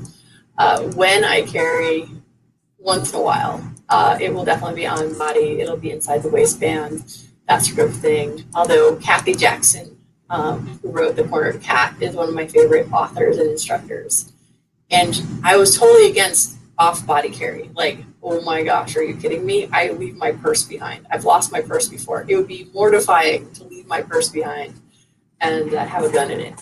But she changed my mind into, you want to have a backup carry method with you. Because what if your belt fails? What if your holster fails? Something like that. In Connecticut, though, here, we do have legally open carry. So you could do, outside the waistband, that sort of thing. But yeah, for what little I do, it is inside the waistband. Definitely not my prime focus, for sure. Oh, wait, I will say, Kydex, though. And then these silly little pockets of fabric that people have Velcro on. Just like, no. But it's still better than folks that just stick a gun in their pants. So, it's relative. But yeah, no, totally Kydex. Kydex and leather. Make it more comfortable. But yeah, I've got a holster that actually fits your gun and keeps it secure, regardless of where on your body or handlers. So, any two-way advocates or activists that you look up to? Let's see. Holly Sullivan, who's our CCDL president. Di Muller, who's our our great founder at the DC Project, Juliana Crowder, for starting A Girl and a Gun. And then her sidekick, not really her sidekick, I don't know, her confidant, but Robin Sandoval, because she's amazing. I love Dick Heller because he is hysterical to talk to. Got to meet him in DC. And Maj Tor, I always say his name wrong. Torreya. Yes, thank you. Who I keep missing meeting by like live and in person. Like every time I go to DC, oh, he just left, sort of thing. So I'm like, I'm looking forward to meeting Maj one of these days. Oh gosh, who was I just thinking of? Colleen and Nor. So those are ones that come to mind like wicked quickly as far as like people I either know or have seen or I follow. Wicked quickly. So. What is one of the most common questions you get asked? What kind of gun should I buy? Yeah. Or I mean, and some people, what kind Is follow? okay. So What is one of the most common questions you get asked? what kind of gun should I buy? Yeah. Or, I mean, and some people ask like, how do I get involved? But as far as like teaching and stuff, it's usually like, well, what gun should I go buy? What gun should I go buy? Because they're all excited because they just got their pistol permit and they can actually go buy a gun. And what should I'm like, I actually made a class just for that. It's called Find Your Perfect Gun. And we go through what's your experience level, what are you going to use it for, all these things that when you're a brand new gun person, you have no idea even what questions to ask. So I would say that's probably the other question I get is how do you do all of it? Like DC Project, Girl and a Gun, Oh, I'm run my sure. own business, that sort of stuff. Oh, and oh yeah, I'm running for office this year too, also here in my town. What? And I was the, it's one of those things. I was stuff. Oh, and oh yeah, I'm running for office this year too, also here in my town. And I was the, it's one of those things. I was the Republican Town Committee chair for many years, on top of all of these other things. And I'm a mom of kids and a wife of 22 years. Ooh, on Saturday. Although when you're watching the show, it'll be the previous Saturday. But yeah. Well, congrats to that. Thank you. All right, and I think the last question for you is, what's the worst thing that you've had happen as a firearms owner, or perhaps even female firearms owner, whether it's derogatory comments, any bad questions, or stereotypes that Way to end it on a downer. pushed on you? Nice. Yeah, I know. Hey, we've had a great time. Can you tell me about the Yeah, worst so, horrible experience you've had that was stressful and angry? I would Please, say quickly. like, the worst Come on. memory I sort of have was when I was first starting. Oh my And there was goodness. this guy, and I'm with my husband. I'm maybe at the competition at this point, maybe just before I get in a competition, and we're at the range. And he was trying to help me. And he was so condescending, and to me and my husband, not just to me. It was like I almost left in tears that day because he was just trying to help. He was just trying to help, but he was just kind of being a huge jerk about it. And it's like, that's kind of like my only bad memory about having anything to do with guns and me is that I'm like, I almost gave up that day. I was about to ask if it almost, made you give up. I'm glad it didn't, because Yeah. wow. And I mean, and the interesting part about that is that I still know that dude. And now that I know him, I know that his heart was actually in the right place. He just didn't have those soft skills to deal with the little nervous me. Because and it's some of the things I try to explain to my girls, all my students and stuff. It's like, people are so excited to see women on the range. And sometimes they're overly excited. And that's usually the story that I'm thinking of in my head is him making me want to cry and leave and never come back. And it's just like, he really meant well. He really did want to help. He was excited to see us there as new shooters. So yeah, it's just another lesson in life. I definitely believe that some of the crappiest things that happen to us are some of the best lessons that we ever get to learn, as long as we learn how to use them. Yes. All right. Well, I do believe that brings us up to our hour, and like I tell all my guests, I could keep you here all night and just talk your ear off because so far everybody has just been so interesting and such a great conversation. But you're obviously extremely busy. The fact that you were able to take the time out and do this with me, I greatly appreciate. So I'm going to be quiet once more and give you the final say. Anything you want to plug, anything you have going on, coming up, classes, events, etc. What's yours? All right, so I got like, what, 2 minutes, 3 minutes? I'm used to my 3-minute spiel at the thing. You take as long as you want. All right, so I guess to sum up, I would just say find your spark. Whatever your spark is that is going to get you to take action. All right, so I guess to sum up, I would just say find your spark. Whatever your spark is that is going to get you to take action in the Second Amendment community, whether it's helping someone like me get organized, or maybe it's just donating $5 or $10 to your favorite Second Amendment group. Do something that makes you feel happy about supporting and helping people. 2, as far as stuff that I do, I teach. I do online teaching as well for gun safety and that sort of thing. If you're local in Connecticut, although I will say I've had students as far as New Jersey come up here for our lovely little private range out back is the reason that I became an instructor. Check me out at greatstarshootingschool.com and you can book right there. What else? What do I have coming up? DC Project. We are going to training in October. Looking forward to that. And I don't know, honestly, if there's something that interests you, whether it's guns, learning about our rights and freedoms as an American, look into it more, learn more, and then know that your information really does need to be shared with your town reps, maybe, and maybe with your state reps, and maybe with your federal reps. And you don't know where it's going to lead you, because our founder of DC Project, Diana Muller, she was inspired by one lady. And now Di inspires the 50 of us from our 50 states. And you might be the one who's going to inspire the next 50 women from another 50 states. Well, there's only 50 states, but you know what I mean. So, see the smile? Figure out what makes you smile.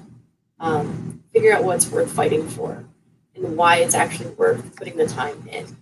Because, like you just said at the beginning, I am very busy. We're all crazy busy. It's absolutely insane how busy we all are.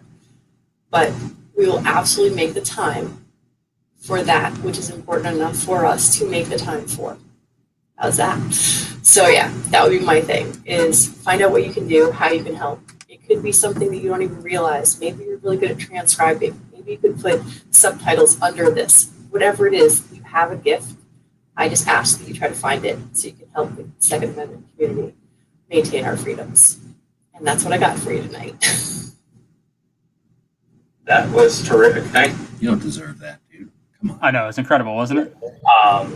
I would just like to reiterate to everybody that these ladies with DC Project are doing all of this out of their own pocket.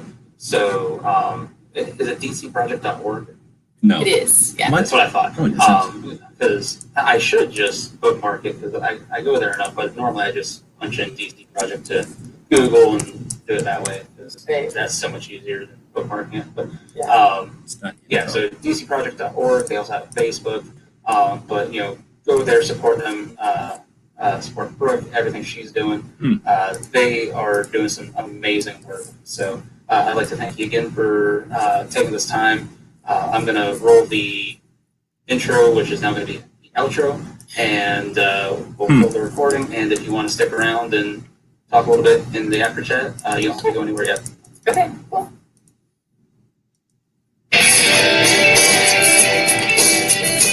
All right. Horrible ending. So then there you go. So I put in a bunch of timestamps so people can go in there and click on different things. Yeah, that was pretty good. So, Appreciate it. yeah, thanks for doing it. And then what's the idea of doing it at 9 in the morning? Crazy time. Was Brooke able to jump in there when it was premiered earlier today on your channel? Yeah, she was actually. I wasn't sure she's going to be able to or not, but she was there at noon. Funny Dang it. thing And I is, probably, no, I don't have my, oh, I could have been watching it over here. Dang it. We could have been watching the chat replay. We're going to have to watch it again. but yeah, she was out there. She was very Okay. active in the chat with everybody. It was very good. There for a Yeah, while, so it that's was the just other her and part I. like about it. Well, but I might that's bump because it. you put it on at 9 in the morning. when Yeah, nobody's really which watching. I realized that. Then I was like, you know what? Another thing is people are going back to school now. So I don't know how many viewers I have that are teachers. I know obviously Woods is, but so I thought maybe that's another reason because, like I said, for the first, I don't know, 15, 20 minutes, I think it was just her and I out there in the text chat. And I'm like, I'm really sorry about this. But then it had dawned on me also, my two other shows, I had technical difficulties. Those didn't actually premiere until 2, so I might switch to the premieres to 2 p.m. So that would be, what, 11 your time? I cut out. I think I'm having bad internet, so I missed a bunch of what you said. But noon is 9 a.m. here. Okay, yeah, so if I bumped it to 2, that'd be 11 for you. But so I just saw that there's the chat replay. I didn't know if that wasn't available before. It probably was because it usually comes up within a couple hours. So I missed whatever you said there. So you said that Brooke was in there. It looks like for the whole time. Were people asking questions, or were they catching things? Like were they? Because I saw a bunch of stuff in there that made me want to go in and make this video and timestamp a bunch of stuff that was like, worthy of being able to find easily. So as people were hearing that, were they being knocked down and mentioning it, or were they just not paying attention, or was it not? No, hitting? they were paying attention. New York Outcast was in there. I think he got in there about halfway through. Who else? There was one other gentleman. I cannot think of who it was off the top of my head for some reason. I do apologize if they're watching this. I mean, it's But creepy to do the deal where you record it one day and then you hoard on it. You just hoard it for a while. And then at some point at your discretion, you decide to make it go live, but then you also premiere it. So now you're watching your own video that you already made and you have your guest on, which is different than when you're live. Because when you're live, unless you're live with somebody who knows how to go live, everybody else in the world goes live and doesn't know how to have a live conversation and chat at the same time. They can only do one or the other, right? And most of the time they don't even want to chat. They just want to do the live part. So that would be a lot to ask a guest. But like when you should probably not freeze it on a weird one. So when you have somebody on and record it like that, and then you go live and everybody's able to kind of pay attention to what you're saying, but also what people are saying in the chat, it makes the chat a whole different, better way. Because now it's not like you're distracted and you're way behind and there's all kinds of creepy lag. Everybody's got the same lag because everybody's watching it behind and they know the comments are lagging. But more importantly, when like Brooke and you were chatting in there, you can be addressing the text chat and only, not, anyway, you know what I'm saying? So I'm just, but anyway, that part of it is pretty neat. So did that part take off this morning, or was there a bunch of people in there chatting and stuff? like I said, mainly New York Outcast, and I cannot remember who the other gentleman was off the top of my head for some reason. They were the primary two in there. Then I would say when we got to about 20 minutes left, viewership really ramped up where we got into some double digits. I mean, when I say double digits, 10, 11, 12 viewers at one time. But because again, for the first 20 minutes, it was just her and I. But she was very... I was trying to keep up with the text chat. Obviously, with my vision issues, I'm a slow reader and, struggle as much as I can. But she was very active, responding to everything. It looked like they were having a really good back and forth. So, I'm muted. So then you did this on Sunday during the day or at night or what? No, this was actually recorded last Thursday. Literally, yeah. She had gotten back from vacation. She told me to get a hold of her on like the 23rd. I waited till I think it was the 25th because I figured she was gone all week on vacation. When she gets back, she's probably gonna have a bunch of emails. So when I emailed her, I was like, "Hey, I know you said to get a hold of you on the 23rd. I waited though, just because I figured you're probably gonna have a bunch of emails. Didn't need me blowing you up immediately, trying to bother you." And literally from that Thursday morning until when we recorded this, we had sent probably 4 or 5 emails back and forth. And she's like, "You know what? I can do it tonight." I was like, "Cool." And then I was trying to figure out what time zone she was in because I didn't even realize she was from Connecticut at the time. And she had put CT, so when I asked for her time zone, so I thought that meant Central Time. And I was like, "Okay, well then, I was like, what time works for you?" She's like, "How about," I think she said 9 or something like that, or maybe it was 8. I think it was 8 actually. And I was like, "All right, cool." So I went to reply saying, and she said, "Is that enough time?" And at that time, it was 7:30 p.m. my time, which would have been her time as well, as I soon found out, because when I had punched in, "All right, I'll see you at 8 CT," for thinking that meant Central Time, CT then got capitalized by autocorrect.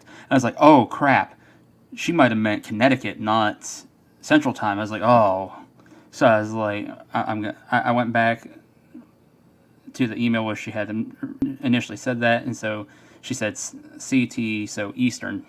And I was like, I missed the part where she said Eastern. I was like, okay, so she's in Connecticut. I was like, so I don't have an hour and a half to get this together. I've got 30 minutes to jump on StreamYard, set up the recording, all that fun jazz, send her the link, make myself somewhat presentable for the camera, because obviously I could just have my avatar up, but I feel like that's a little impersonal doing these interviews with them. And so, I was like, I got to get the ball rolling on this. She's saying she's got the time right now to do it. Let's make sure we get this done. So literally spent almost 2 hours altogether with her. We were probably BSing for 20 minutes or so before we hit the record button. Did the show, and then we BS for probably another 30 minutes or so afterwards. And she finally had to peel out, go, do women things that I don't know what they do at 10 o'clock at night, but she had to go do things like that, like walk the dog and stuff. And I went over and made the link for Anfi and got ready for that.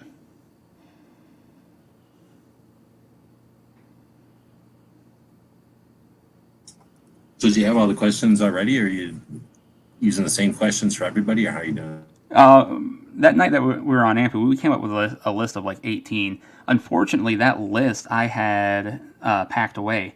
So at that time, I was just going off a memory of what was on that list. And that was kind of why I ended up with that last question being the last question, not on purpose, just I was trying to think of other questions that were on that list, and I was like, oh, this was on there. And then I realized, I was like, oh, that was a terrible last question. Why would you do that? I was like, shit. And then what would you say coming out of it were the take homes from it for you? Man, there's so much. I mean, It doesn't sound like you had a lot of time to download it or anything. So you just recorded it.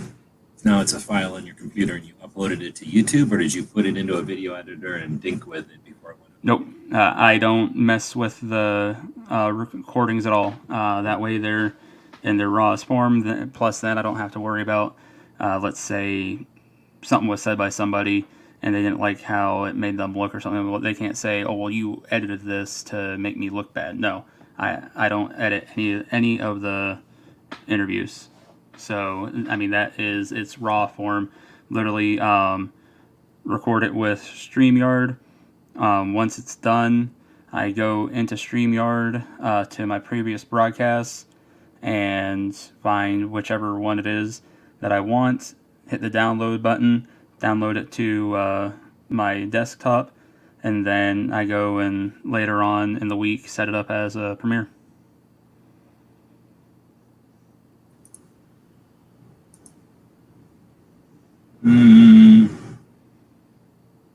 anything you would do differently after this one? Would you learn from this one that you did wrong or did right, and you're going to do it again, or you're never going to do it ever again?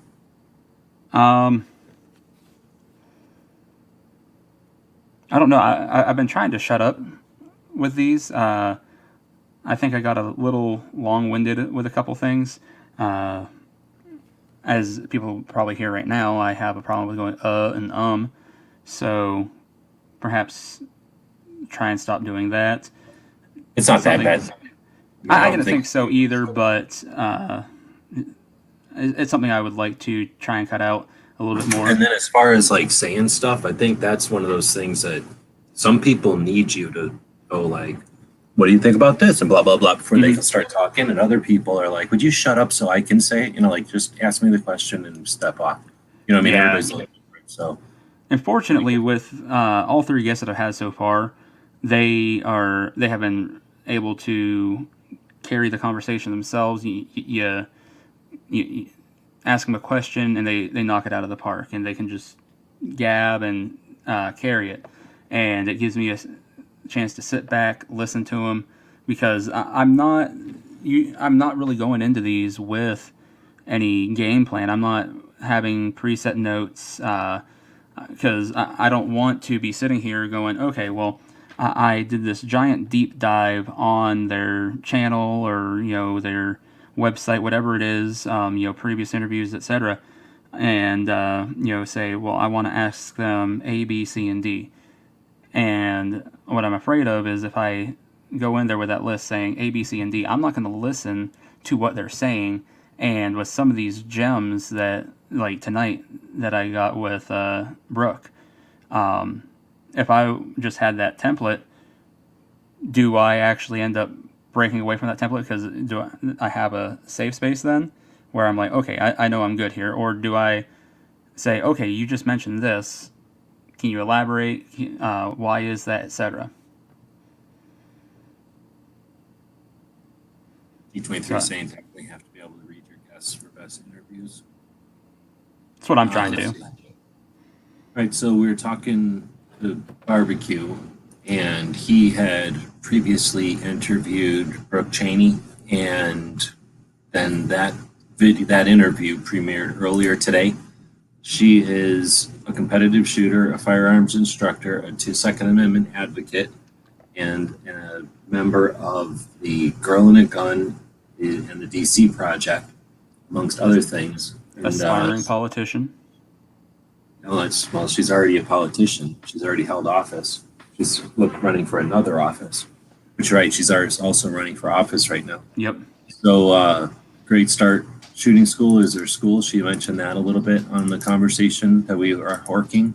So there's a link to that. Then she's got a YouTube channel over here where she posts stuff, including a project called Suicide Prevention Saturday, which talks about the concept of 2 out of 3 deaths related to firearms are suicides. We all know that 22 of those each day are from veterans.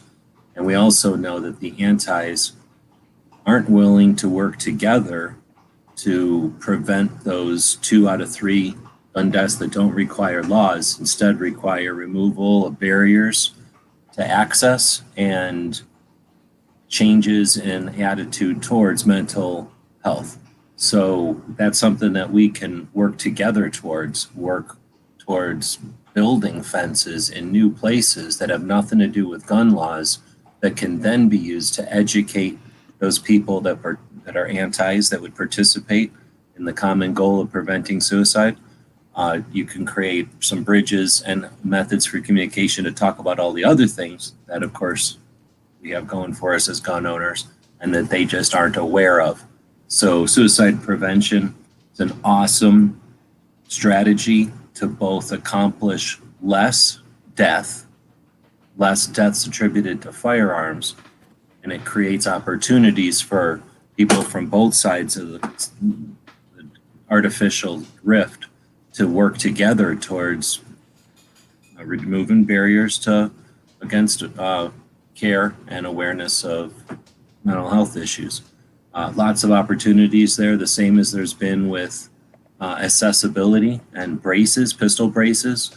with hearing and suppressors. We can master their our adversaries' strengths and weaknesses and become better.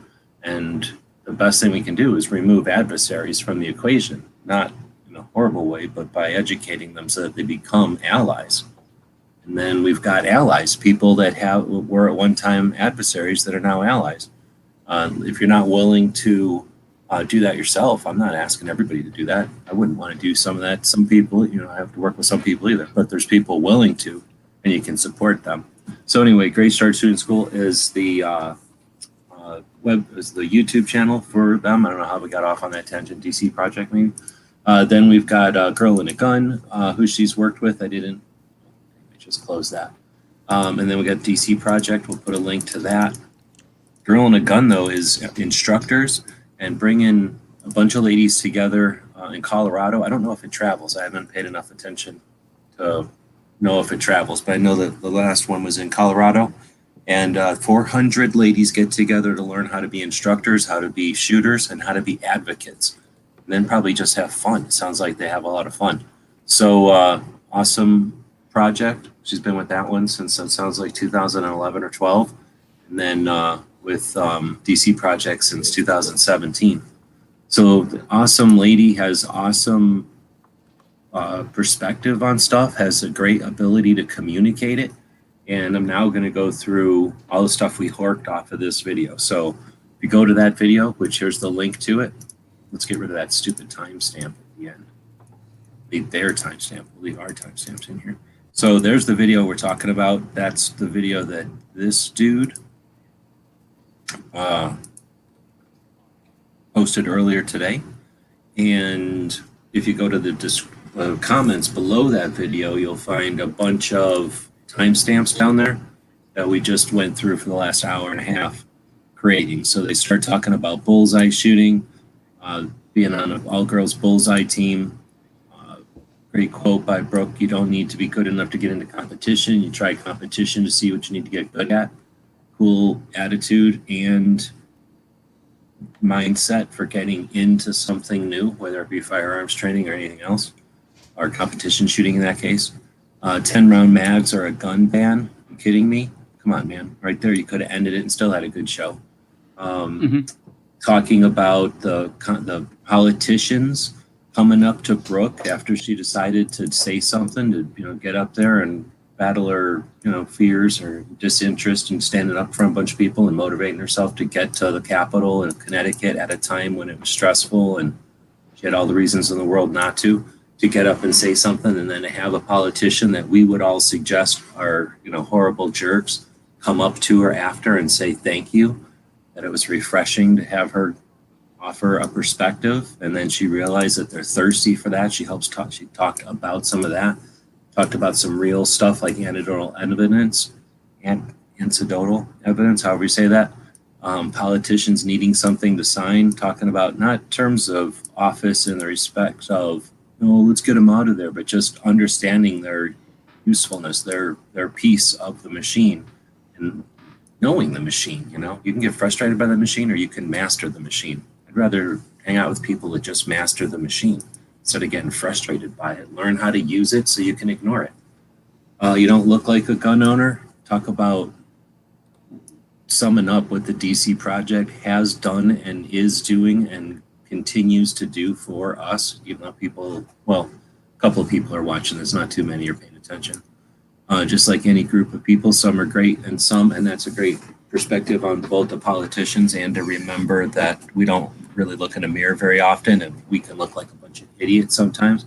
And what we do for our own,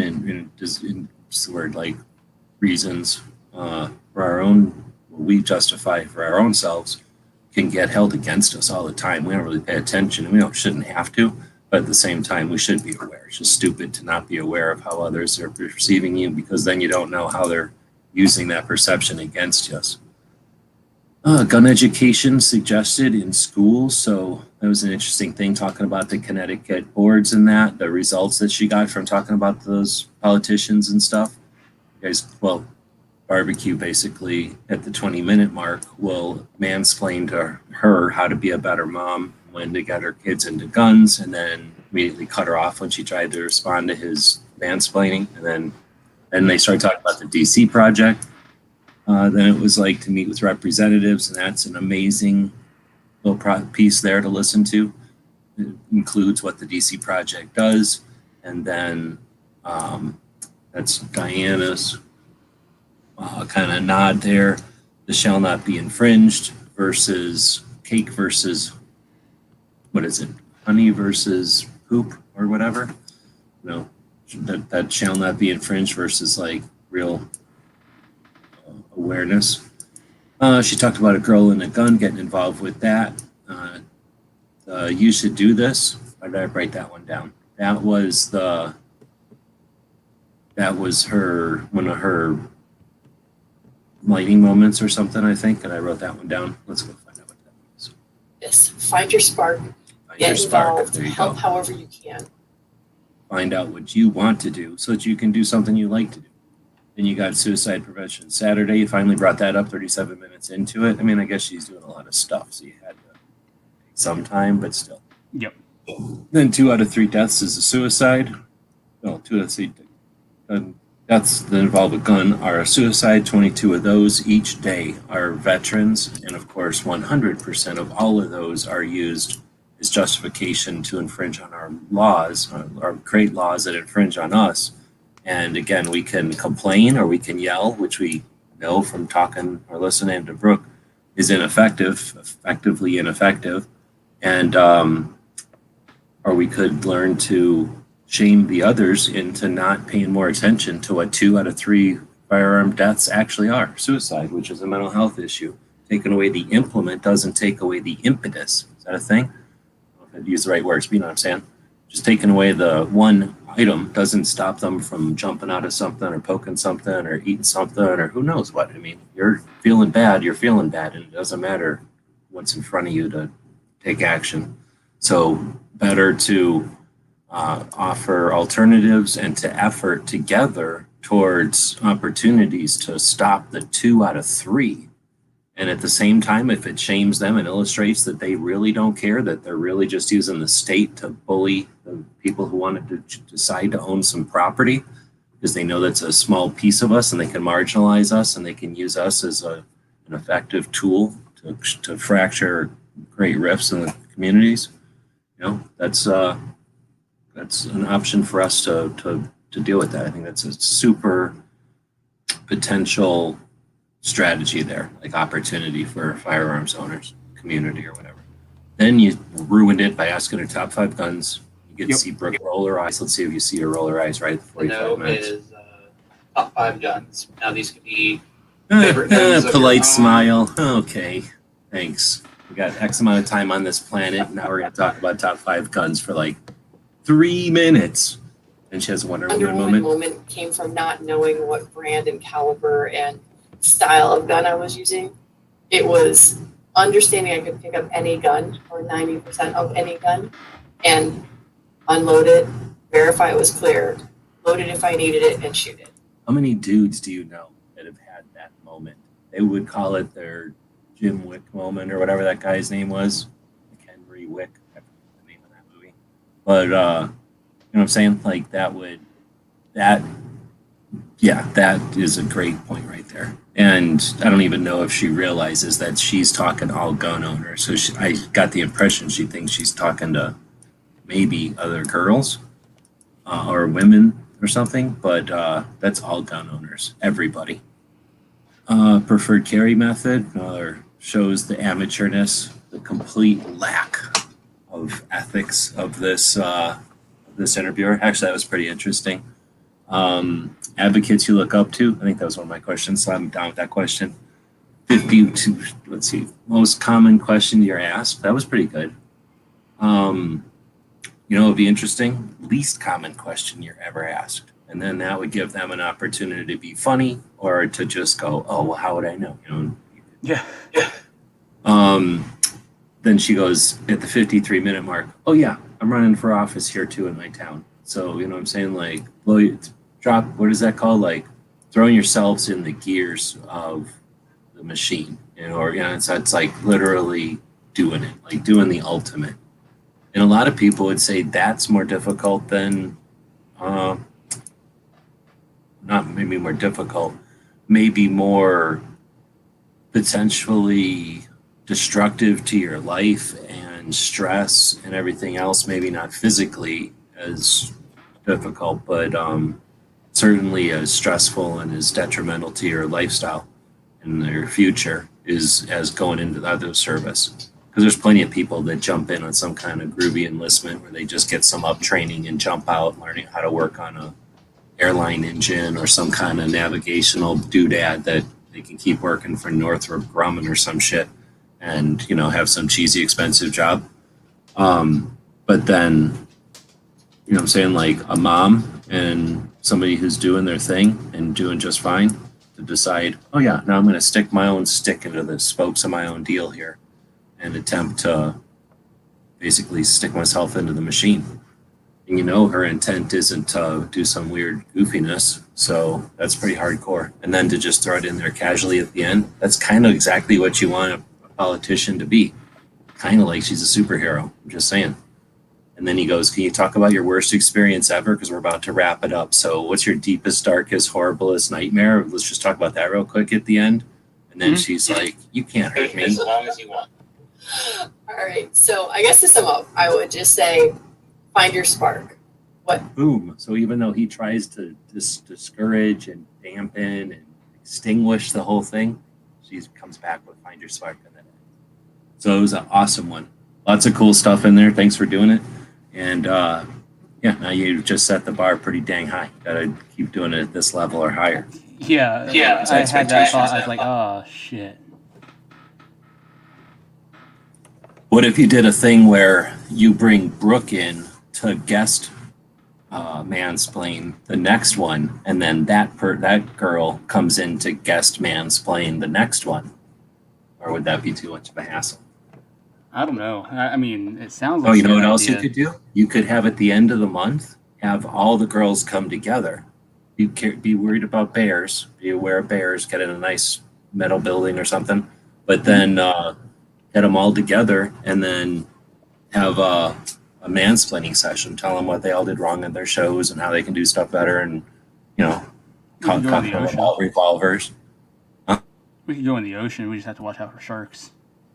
So, what I'm saying, they'll get together maybe once a month and invite them all in on a, I don't know, decent hour on a Saturday or Friday night or something. Or I guess you could do it on Wednesday in the evening, but I don't know.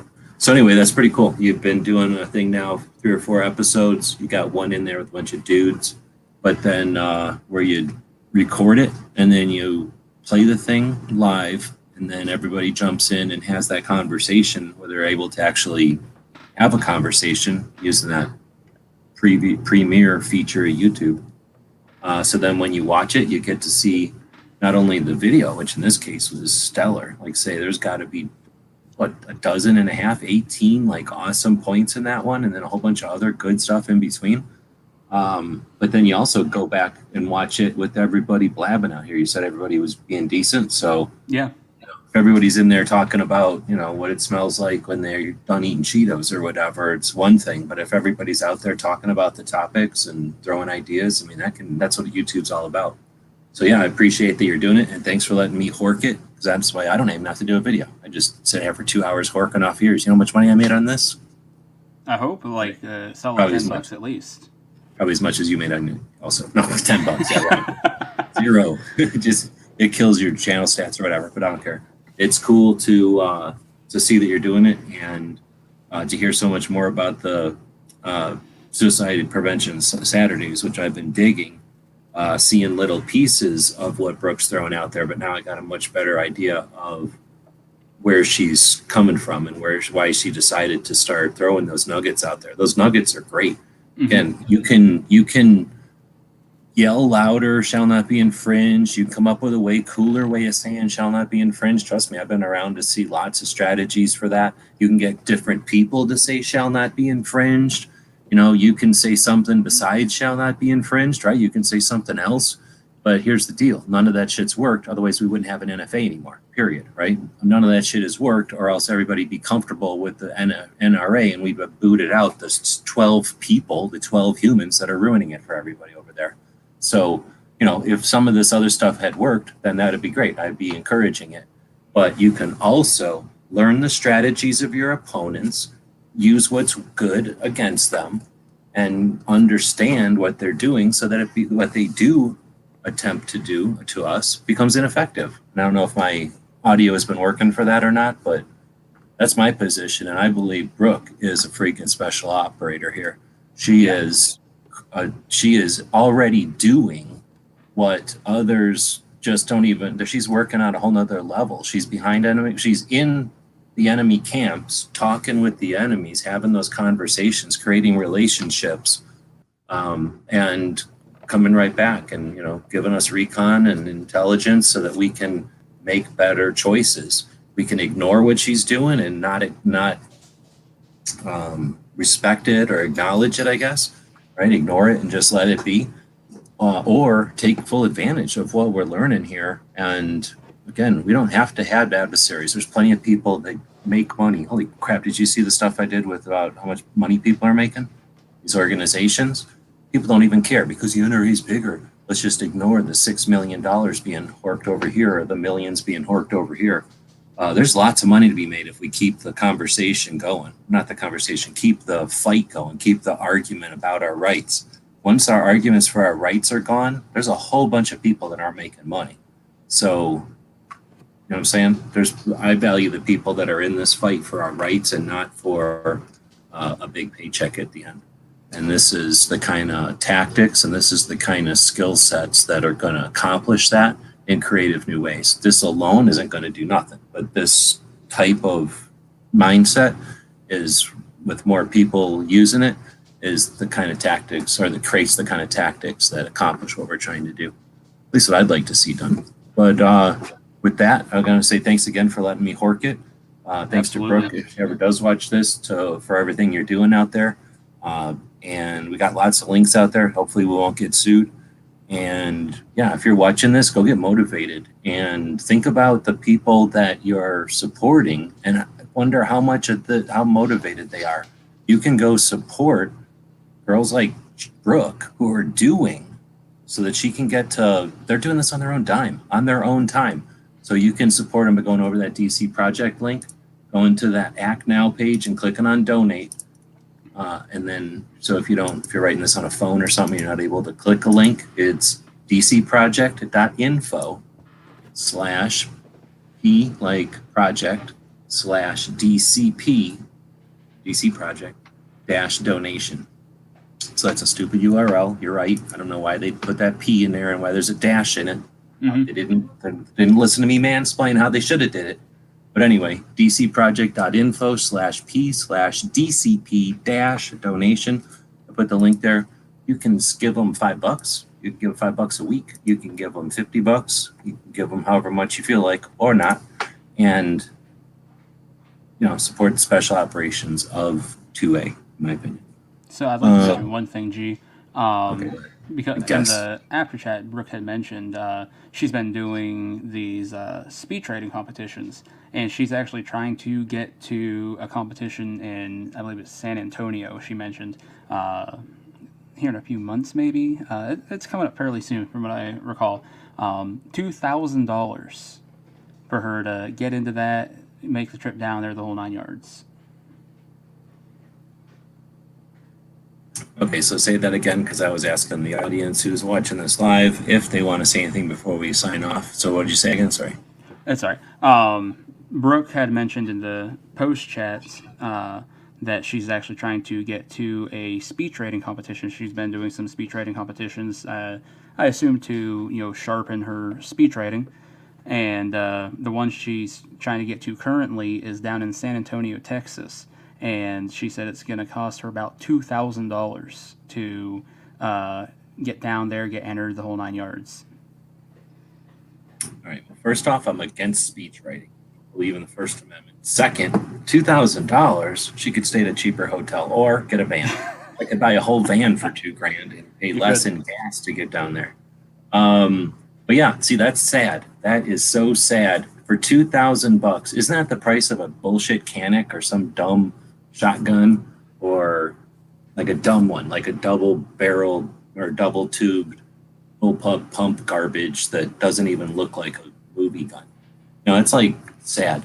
But the worst part is that think about how much that is to like. Well, it doesn't matter. It would be cool if we had systems in place in order to fund stuff like that, almost like a fund for the 2A, where things could be granted for free by a committee or a panel based on need slash like overall use to the community. And having somebody like Brooke be better at words seems kind of good for the community to me.